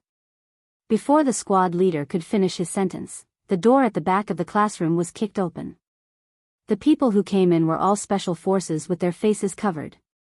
When the squad leader saw this, he raised his hand and wanted to grab someone as a hostage. However, the special forces wouldn't give him the chance. It was the same for the other 4. Bojo pointed out all of them. "Take them away." That's right, Bojio's actions were to stall for time and divert the attention of the five of them so that they couldn't do anything else. At the same time, Li Jin and Lu Jianing were also arrested. The rest weren't easy to deal with. Even though they knew that there was a case of campus violence, they couldn't do anything about it. Without the victims standing up to speak, it was hard to say anything about this kind of civil matter. Before the students could react, it was over. Before the students could react, it was already over. Your king will disappear. Bojio didn't leave. She remained at the podium, leaning on the baseball bat, her eyes glistening. Let me ask you again, do you really like to be used by others? A girl at the back clenched her fists. What right do you have to say that king is using us? Because everything you do is harmful to others. Would a good person allow you to do such things? Bojio glanced up, her gaze deep. Everyone is selfish, it's in their nature, but don't be so foolish. You are a student, don't you know what a student should do? Study more, at least you can grow some brains. Your parents are paying for you to study, are they for you to show off or to bully others? Do you know what your parents are worried about? They are worried that you won't have enough money to spend, that you won't have face in front of your classmates, and that you will be bullied. It doesn't matter if your conscience has been fed to a dog for that little bit of attention. You even think that you're especially smart. If you're smarter, you should study hard and make yourself more outstanding. You should make more sincere friends in school and play games with your parents when you're bored. There are so many entertainment options out there, but you just have to gather together to create flatulence. Didn't your king tell you that only sneaky rats act like this? Why you? The girl's shoulders trembled. Bojio remained calm, interrupting her. You can't win me in an argument.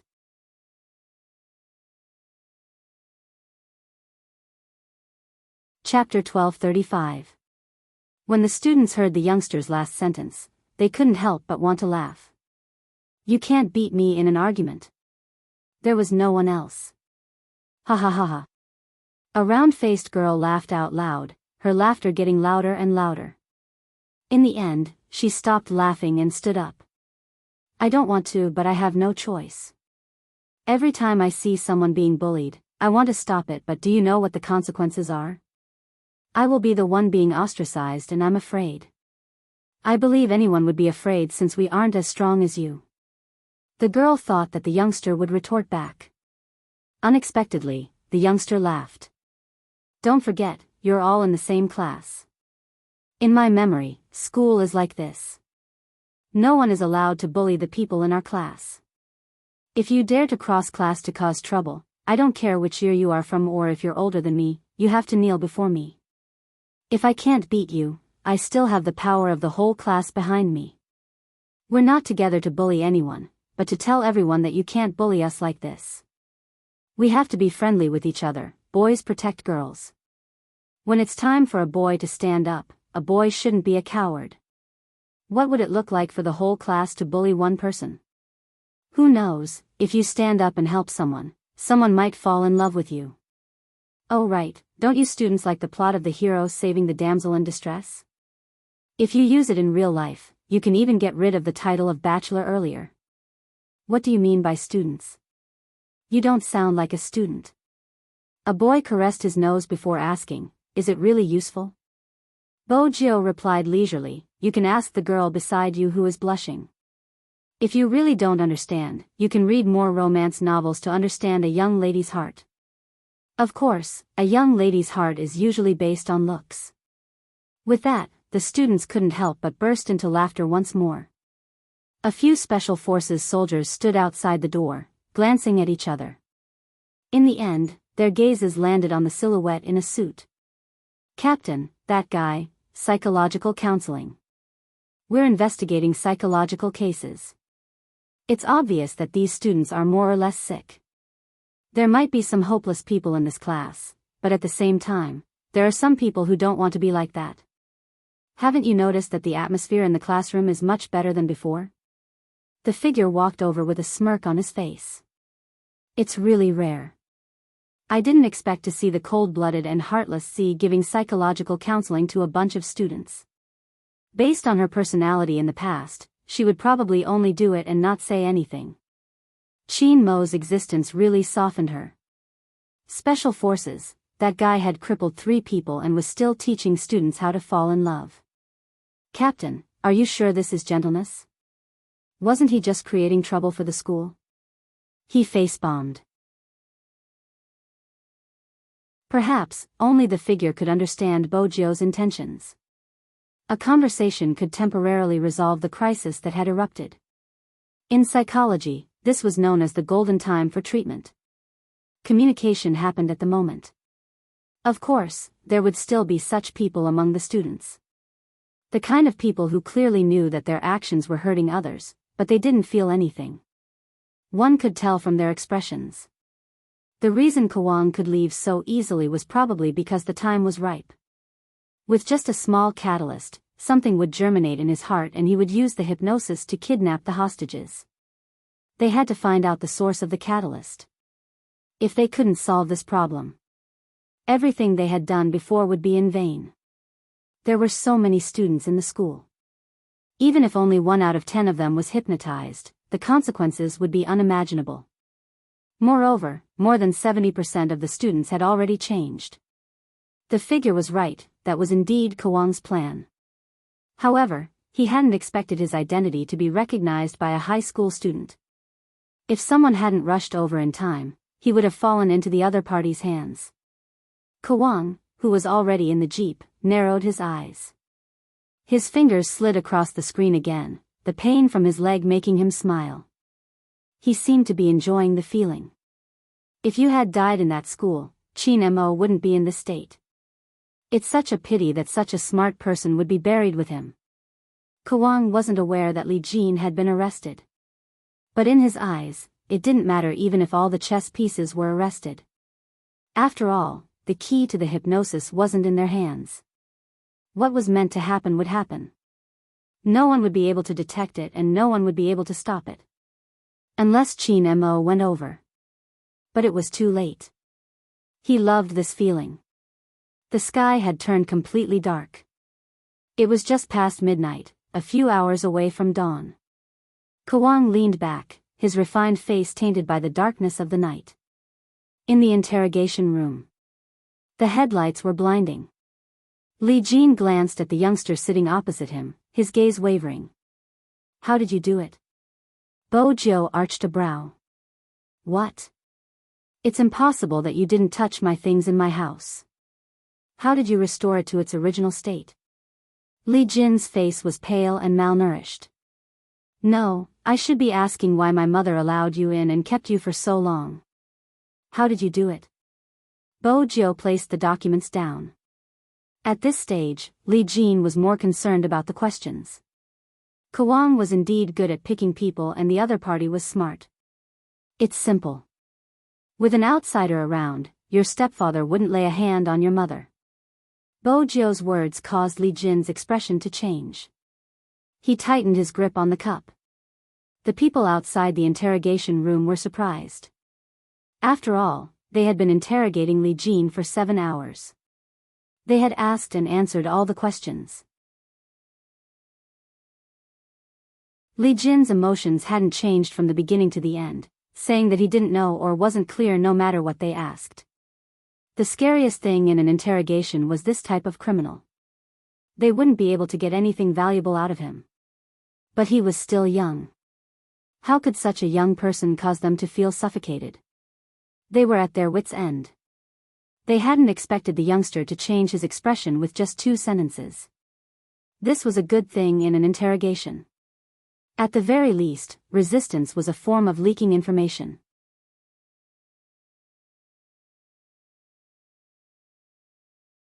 Chapter 1236. Hearing this, the people in the police station looked at each other. It was obvious that this wasn't a fair exchange. But even so, they couldn't reject him directly. Because in the hands of the other party, there was information related to the safety of the entire school. This wasn't just a small city, even if it was in the entire country, it would be a huge matter. If anything were to happen, none of them would be able to bear the responsibility. Under such circumstances, they could only call for an emergency meeting. The detectives have found some evidence. Li Jin might have some crucial information in his hands. No one knows what will happen if we don't agree to him. If the incident from 3 years ago happens again, the consequences will be unimaginable. But if we agree to his request, we might be releasing a tiger back into the mountains. Can we get someone to follow him? The investigation team has thought of this, but Li Jin is a little sinister. I'm afraid he's up to something. His request to let him off isn't as simple as it seems. He's a smart kid, he's asking us to send him out on camera. That's the only way he'll tell us what the hypnosis Kwang left behind is through text messages. Which means we can't be sure if he will send us the message after he leaves. Yes. The officer in the middle massaged his temples. Let's raise our hands to decide. Let's see if more people agree or disagree. No one moved, no one wanted to make the decision since it wasn't right. Time trickled by. Compared to when he was first brought in, Li Jin had a bigger smile on his face. That kind of smile hanging on his bloodless face would always make people feel uncomfortable from the bottom of their hearts. The more he behaved, the more worried they became. They weren't sure how many students like Li Jin were in the school. They couldn't find out, there were too many. Or perhaps, some people might look like that on the surface, but deep down, they were different. For the first time, they felt helpless. It was an indescribable feeling. A police officer leaned against the wall, probably too tired. He tilted his head and lit a cigarette, asking the person beside him, "What do you think happened to the kids these days? Perhaps the environment is different. Go get something to eat, it's going to be dawn in less than 2 hours, I'll watch over them." The police had sent a lot of people to keep an eye on the school, just to prevent any unexpected incidents from happening. Li Jin didn't think much of it and even laughed. Teacher said that when you're handling a case, you like to take precautions. It's useless, no matter what you do, you won't be able to win against teacher. If you don't want to see mass suicides, it's better to follow my instructions. Let me go, I'll give you the information you want. Li Jin's voice could be heard in the meeting room. Everyone's expression changed, thinking anxiously about what they should do. More importantly, they didn't know who had released the news online. They said that they were thinking of ways to rescue a group of students with psychological problems, and for that, they were willing to release the criminals. Soon, the netizens started leaving comments. After seeing what happened to this school, I really can't believe there's such a school. Are the students here normal? This kind of student will harm others if he comes out. To save this kind of person, we have to release criminals. This is not right in itself. It's good that they are gone, I don't understand. That's right, such people should go to hell. The comments online intensified, many of them furious. The special investigation team was already in a terrible predicament and now they had to deal with such things. It was obvious how much pressure they were under. The person in the middle finally made a decision. Inform the subordinates, before he could finish his sentence, a voice rang out in the interrogation room.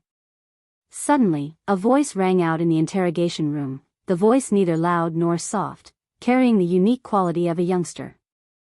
Li Jin, let's stop here. You have no idea what kind of hypnosis Kwang has planted in you. This is... The people in the meeting room started to stir. One of them, who hadn't spoken since the start, stood up.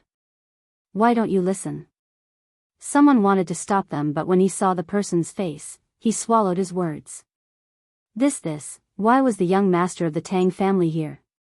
In the interrogation room, Li Jin hadn't expected someone to say something like that. He clenched his fists under the table. Why didn't I know?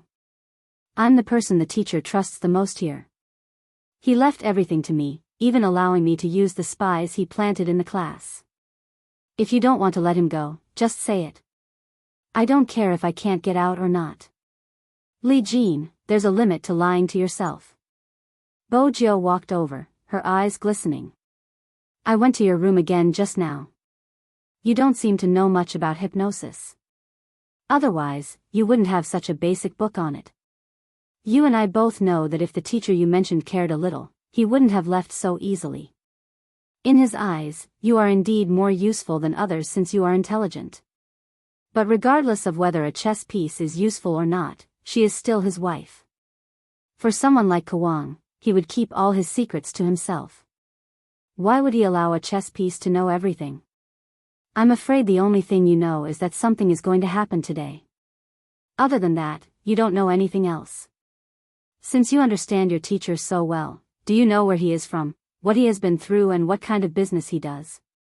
Li Jin chuckled, his expression starting to look forced. Why should I tell you?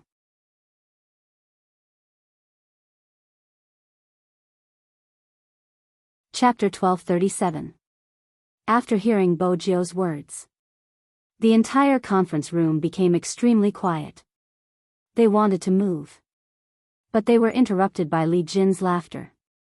It was an abnormal laughter. He pressed both hands on the table, the green in his eyes glaring. You're right, I want them to be afraid. What's the point of them living? What do you know? They destroyed everything I had, don't they deserve to die? I just want to study properly. What have they done? They laugh at me all day long. Don't they think I'm easy to bully? Then they should all go to hell. And you, speaking of which, you should be the same as me. Don't deny it, your scheming is no less than anyone else's. I don't see any intention of saving those people, do I? I heard from Lu Jianing that you almost kicked her to death. It seems like we're the same, those people aren't worth saving. Why do you have to hide your true feelings? The meeting room was in an uproar. Someone was about to stand up. Indeed, there are some people who aren't worth saving. For instance, Lu Jianing, her life has nothing to do with me. But there are many people in school who remain silent because they don't know how to handle such a situation. They want to help you but they aren't strong enough. You have to allow people to protect themselves, that isn't wrong. We are the same in nature but we have different principles. I won't let so many innocent people die just because I want to kill a few pieces of trash. Li Jin looked at the youngster in front of him, slowly returning to his seat, his voice fading. No one has thought of helping me, even my mom would suppress the matter of me being bullied in order to please her current husband. Young masters with parents like you, how would you understand how people like us feel? I attended secondary school overseas, Bo Jio said calmly. Back then, foreigners were very anti-Chinese. Besides, I didn't have parents so many people came looking for trouble. In China, you were at least as tall as them and wouldn't be at a disadvantage in a fight. I was the same as you, I didn't have any friends back then and I didn't have any classmates to stand up for me since I was the only one with black eyes and black hair. But so what? Are you going to soften and call someone daddy just because you're beaten black and blue? Or are you so scared that you become a coward when you see someone stronger than you that you don't even dare to protect your mother? It was very simple to deal with people who ostracized you. If they didn't want to talk to you, then don't talk to them either. Communication was so advanced, who did they think they were? If you're not in the same circle, there's no need to force yourself to fit into the same circle. Bowing and scraping will only make people look down on you more and more. If no one cherishes you, don't tell me you don't cherish yourself. How old were they? Did they still think that life was a fairy tale? The rule of survival is simple. Here. Bo Jio reached her hand out, tapping his spine. You have to stay straight no matter what. Li Jin couldn't describe the feeling.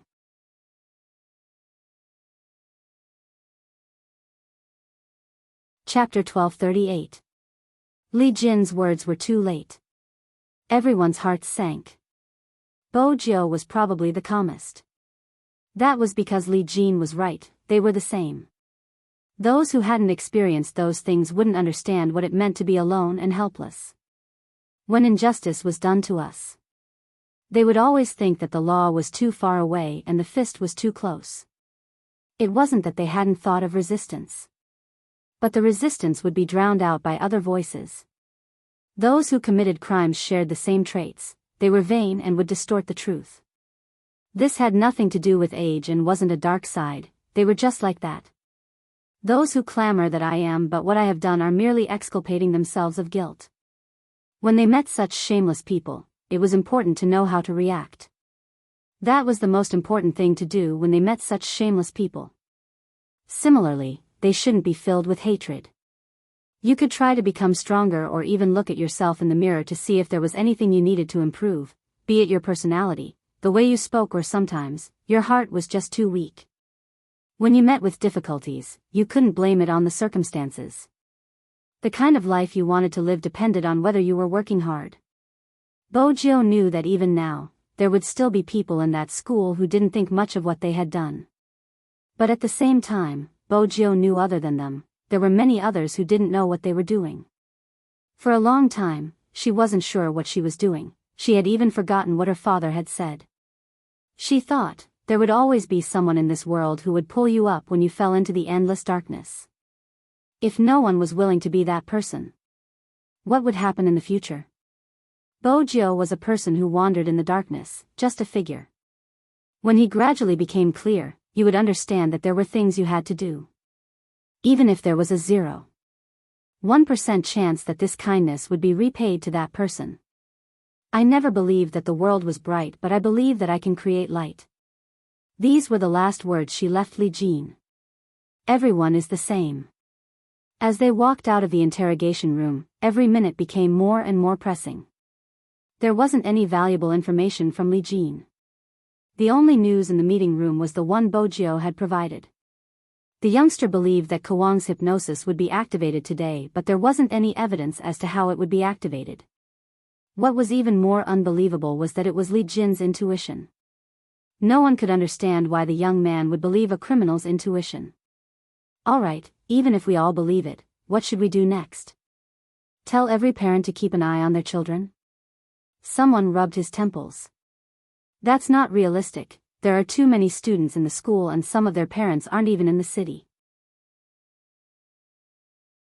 Even if they are, we don't know how Kwang would activate them. If the news were to spread, it would only cause a greater impact. The more unsettled the students are, the more unstable their mental states would be. By then, the situation would only worsen, and who would be responsible for it?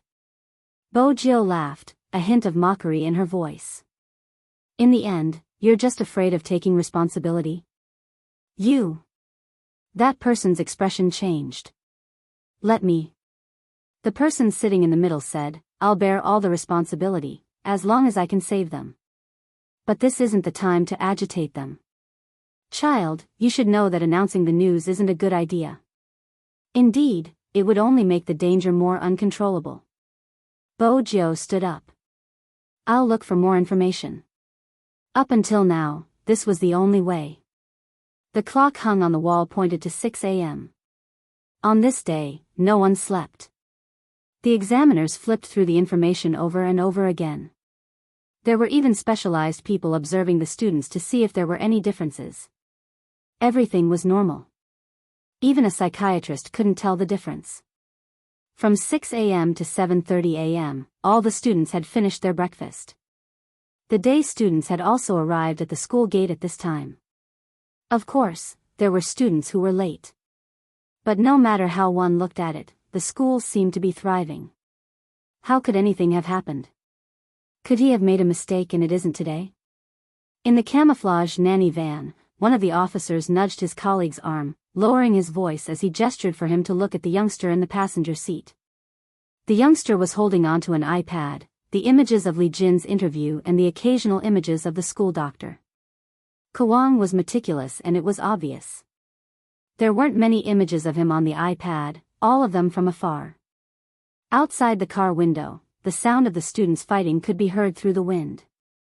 Indeed, there wasn't a single trace of abnormality. Was she thinking too much? Bojo shut her eyes. She wasn't sure if it was because she had stayed up late for the past 2 days, but her nose was stuffy and her head was dizzy. She was slightly tired. Her thoughts were heavy. Faintly, she dreamt of the time when she was at home. He had tilted his head and explained physics to her. You can apply the formula to any question as long as you use it flexibly. In that case, she replied lazily. After all, she wasn't interested in physics, she was only interested in people. There are so many questions, I'm getting dizzy. He held the side of his face and slapped her forehead. No matter how complicated the description of the question is, you just need to remember one thing. Figure out the real intention of the person who came up with the question. The rest of the description is just a smokescreen, idiot. Beep, beep, beep. The ear-piercing sound of a car engine could be heard. All of a sudden, Bojo opened her eyes. We seem to be blocking someone's car. It's 8:10 p.m., the students should be in by now, let's move the car. Bojo listened to the noise, her head still heavy and her breathing became difficult.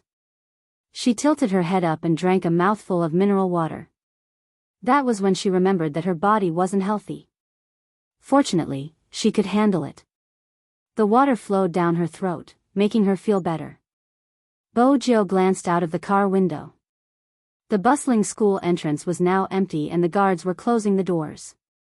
She wasn't sure if it was the influence of the dream.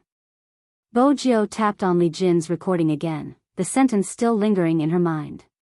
Understand the intention of the person who came up with the question. Suddenly, Bojo paused on the mass suicide that Li Jin had mentioned. No, that wasn't right. That wasn't Kwang's true intention.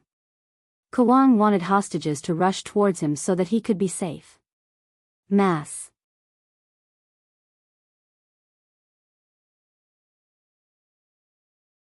Chapter 1239. Swoosh. Bojo reached out to pull the car door open and jumped out. She only said, "Follow me." Her sudden action caused the driver to break out in cold sweat. He was just about to board the train. The people at the back glanced at each other before pulling the car door open.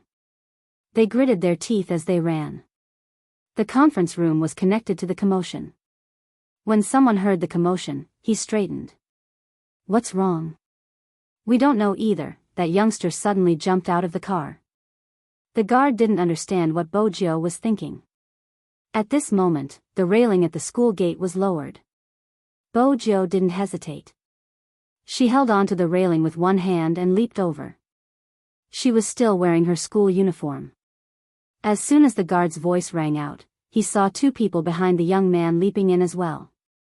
The key point was that they raised their IDs. The guard was stunned. What was going on?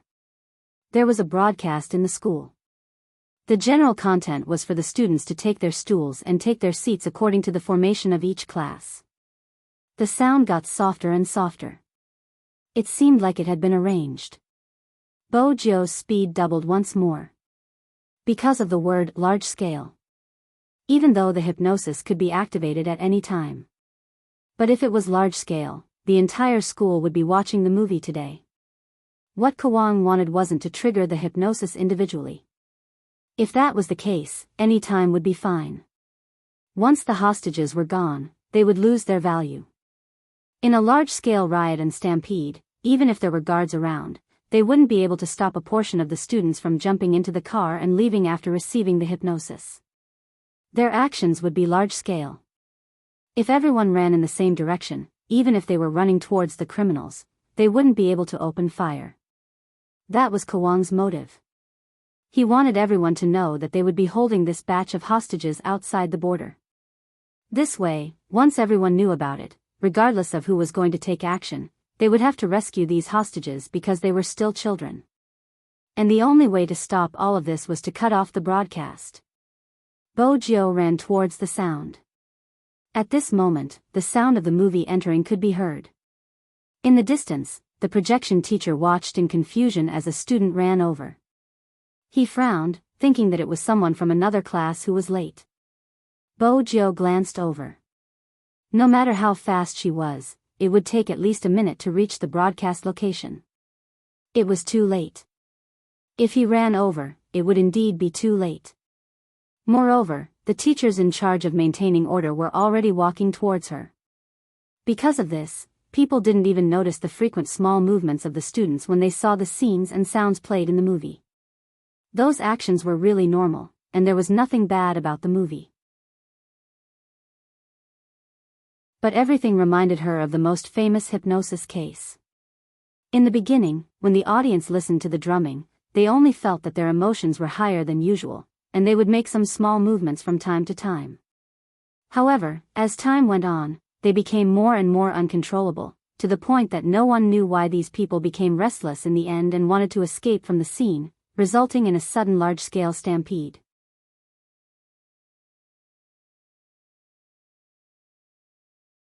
Chapter 1240. This student, the physical education teacher, walked over with his hands on his waist. He probably wanted her to return to her seat. In a crowded place, the airflow wouldn't be high. No one expected Bojio to stop. She raised her hand to put on her mask. Then she glanced up, the military dagger in her hand unsheathing with a swoosh. It flew straight towards a tree next to the screen. That was the main switch that controlled all the electricity. The volume of the video was very loud. Other than a portion of the teachers, no other students noticed this scene. The only thing they could feel was, after the sound of "pa," the screen turned black and the sound stopped. Their thoughts seemed to have been pulled back from somewhere. All the students blinked, then turned their heads to talk to the people next to them. What's going on? Is there a power outage? I'm not sure, could it be a power outage? In that instant, the field was in an uproar. Some of the students stood up to check on the situation, some lowered their heads to play games, some turned back to ask for snacks from their roommates. Even though the discipline wasn't that strict, fortunately, nothing terrible had happened. They remained in their original positions. Some of them might have been confused about why they had been so angry a moment ago, but now that the feeling had disappeared, they rubbed their chests in confusion. On the other side, the physical education teacher was about to break down. He shouted loudly, "You little brat! Do you know what you have done, Aishi?" It wasn't easy for him to be in charge of the school's video broadcast. He had made such a huge mistake. His internship period was going to be extended. Seriously. The physical education teacher raised his arms, grabbing his hair in anger. Bojio laughed. This kind of teacher was undoubtedly cute in her eyes. In reality, regardless of the occupation, there would be good and bad people. Some people in the education system would do anything to earn money. But similarly, there were some people who became teachers because they hoped to become good teachers. Hence, they often thought about how to interact with the children of this era and how to help them develop in a better direction. The Almighty was right. Everyone's eyes were the same. It depended on what you were looking for. But cutting off the electricity in public was a challenge to the school's authority. The Dean of Academic Affairs walked over and was about to speak. The two plainclothes officers rushed over, one hand on their knees while the other raised their identification documents, panting heavily. This is our colleague." The dean's eyes widened. This kid was obviously wearing their school uniform and she was so young. How could she be from the police? There's something wrong with the video. How many of these videos are there in the school? Destroy all of them and ban them from being shown in the future. I'll bring the sample back. From a certain perspective, Bojio wasn't willing to be associated with the police. What a joke, she was in the underworld, why would she be friendly with her natural enemy? There's something wrong with the film? The teacher in charge of the screening was dumbfounded. What problem could there be with the movie? It was all normal. There was nothing like 18K. How could there be a problem? The two guards were also a little embarrassed. After all, there was nothing wrong with the contents of the films.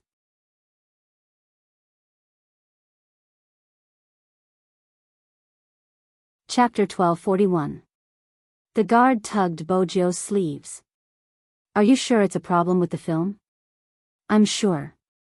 Bojio's tone was calm. Disperse the students and get them to return to their classrooms. Also, get someone to get a psychiatrist to do a test. The guard didn't say anything else since his superiors had instructed him to listen to the youngster. Even though they didn't know where he had come from, this was the best they could do given the current situation. The school would be able to cooperate with them if they explained. Actually, the students had their own thoughts. It wasn't as if they hadn't seen the news online. It was just a different reaction. Some of them felt that Li Jin was a toad. They were giving him face by teaching him a lesson. What was he going to do to them? Some of them were scared to death since some of them wanted to join in the fun. They wanted to be more friendly in the future. Some of them wore their headphones and closed their eyes. They told themselves that they wouldn't bully anyone in the future and that they would be the one to stand out when they could. It was just that no one knew that the danger had already been resolved without them even knowing. The film was brought to the meeting room. Bo Jiao and the other 3 famous psychologists were present. In the end, they came to a unanimous conclusion. The film was indeed fine. If the target group was the students, then there would be a huge problem. After all, they already had the previous setting. Bullying and being bullied. Ostracization, vanity, attention. That's all they wanted. That was the problem. Firstly, there was an image that stimulated one's perception. It was very simple. Everyone would have a different view of this matter when they looked at it. Based on your personality, you would be able to relate to it. They played the video for Lu Jianing to watch. In less than 3 minutes, she became very violent. After all, they were born to compare and wanted to get attention. If you provoked them, they would have a very strong backlash. That wasn't all. The sound of the film seemed normal, but if you listened to it separately, you would realize that the sound effects were extremely rushed. It was easy to trigger people's emotions. If it hadn't been interrupted in time, the consequences would have been unimaginable. They came to a conclusion. The 3 psychologists were also shocked. Everyone who studied criminal psychology would know about the case from abroad. However, such cases were not common. How could that child be so young? How did he know? Just as the 3 psychologists were about to question someone, they realized that the youngster was no longer in the conference room. The safety of the students was finally secured. After the hypnosis was removed, the local psychological agency would find some students to talk to. Those who had been violent and humiliating others but still felt that they had done nothing wrong would go through the legal process and be sent to the juvenile detention center. Some people said that it was too strict. Anyway, the matter had passed. They were just some children. What did they know? First of all, those who are over 10 years old and do not have a sense of right and wrong should not call themselves children. At the very least, the 5-year-old babies would express their dissatisfaction. Furthermore, no matter how small it was not an excuse for them to feel that it was okay to hurt someone. Moreover, this wasn't simply being ignorant. They were enjoying forming a gang to seize, possess, and bully others. It was time for these people to receive their just desserts. No one was born a murderer. It was just that he didn't care this time, and he didn't care next time. Over time, some things would become more and more unscrupulous. Those who said that the matter was over were probably kind-hearted and had good intentions. But sometimes, ignorant kindness would only help the murderer to form. It wasn't a big deal to teach them a lesson when they made a mistake. When they thought about the people they had bullied, everything would be fair. But for such a huge case to be solved, someone had to make a big contribution. Who would have thought that the youngster would disappear that afternoon? At this moment, Bo Jiao was hunching her back. She pulled off her jacket and threw away her school uniform. She changed into a black suit. Her figure was so straight that it was impossible to tell how she looked like before. She faced the car window and twisted the tie on her shirt. Her hair fell down, completely displaying the advantage of her face. Bo Jiao was dressed this way because she had received a voice message from young Master Qin. I have good news for you, treat it as a reward for your work. The informant in the MT region sent news. Actually, even if you hadn't appeared, Kawang would have gone back yesterday because he had to meet a very rich Chinese man. I heard that the Chinese man is very extravagant. The moment he arrived in Country T, he bought a huge cruise ship and a huge batch of firearms to protect himself. He wanted to buy good goods locally. Of course, the Chinese man's identity isn't clear. What we know is that he's a rich second-generation heir with a powerful family background. He also has a very capable investment consultant by his side. So here's the question, who do you think he is? Was there a need to guess? Such a nouveau riche, it couldn't be anyone else other than Prince. As for the extremely capable investment consultant, it should be the Almighty. After all, the Almighty's abstinence didn't seem out of place at all. Bo Jiao raised her hand to buckle the sensor watch. Her eyes seemed to be glowing as she entered the Lamborghini. She closed the door casually and entered a few words on the navigation system. A voice notification floated over. The specific address has been confirmed. The entire journey is 800 miles and there is sufficient fuel. Let's go. Bo Jiao turned the steering wheel with one hand and did a beautiful drift. At this moment, she didn't look like the student she had been before. She was a rich playboy, but because of her suit, she carried a hint of business aura. Master, your heartbeat is too fast. Are you so happy because there's news of the Demon King? Bo Jiao nodded. Master, your heartbeat is too fast. Is there news of the Demon King? Little Blackie, I realize that even though most of the time your intelligence isn't enough, you're pretty smart this time. Bo Jiao increased the speed of the car, unable to suppress the smile on her face. Not bad. Little Blackie. It didn't feel like it was being complimented.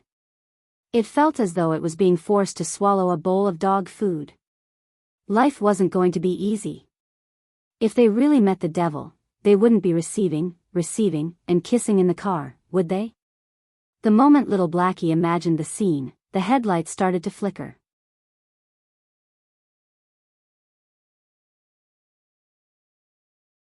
Chapter 1242. In the cruise ship. The sudden ringing of the phone.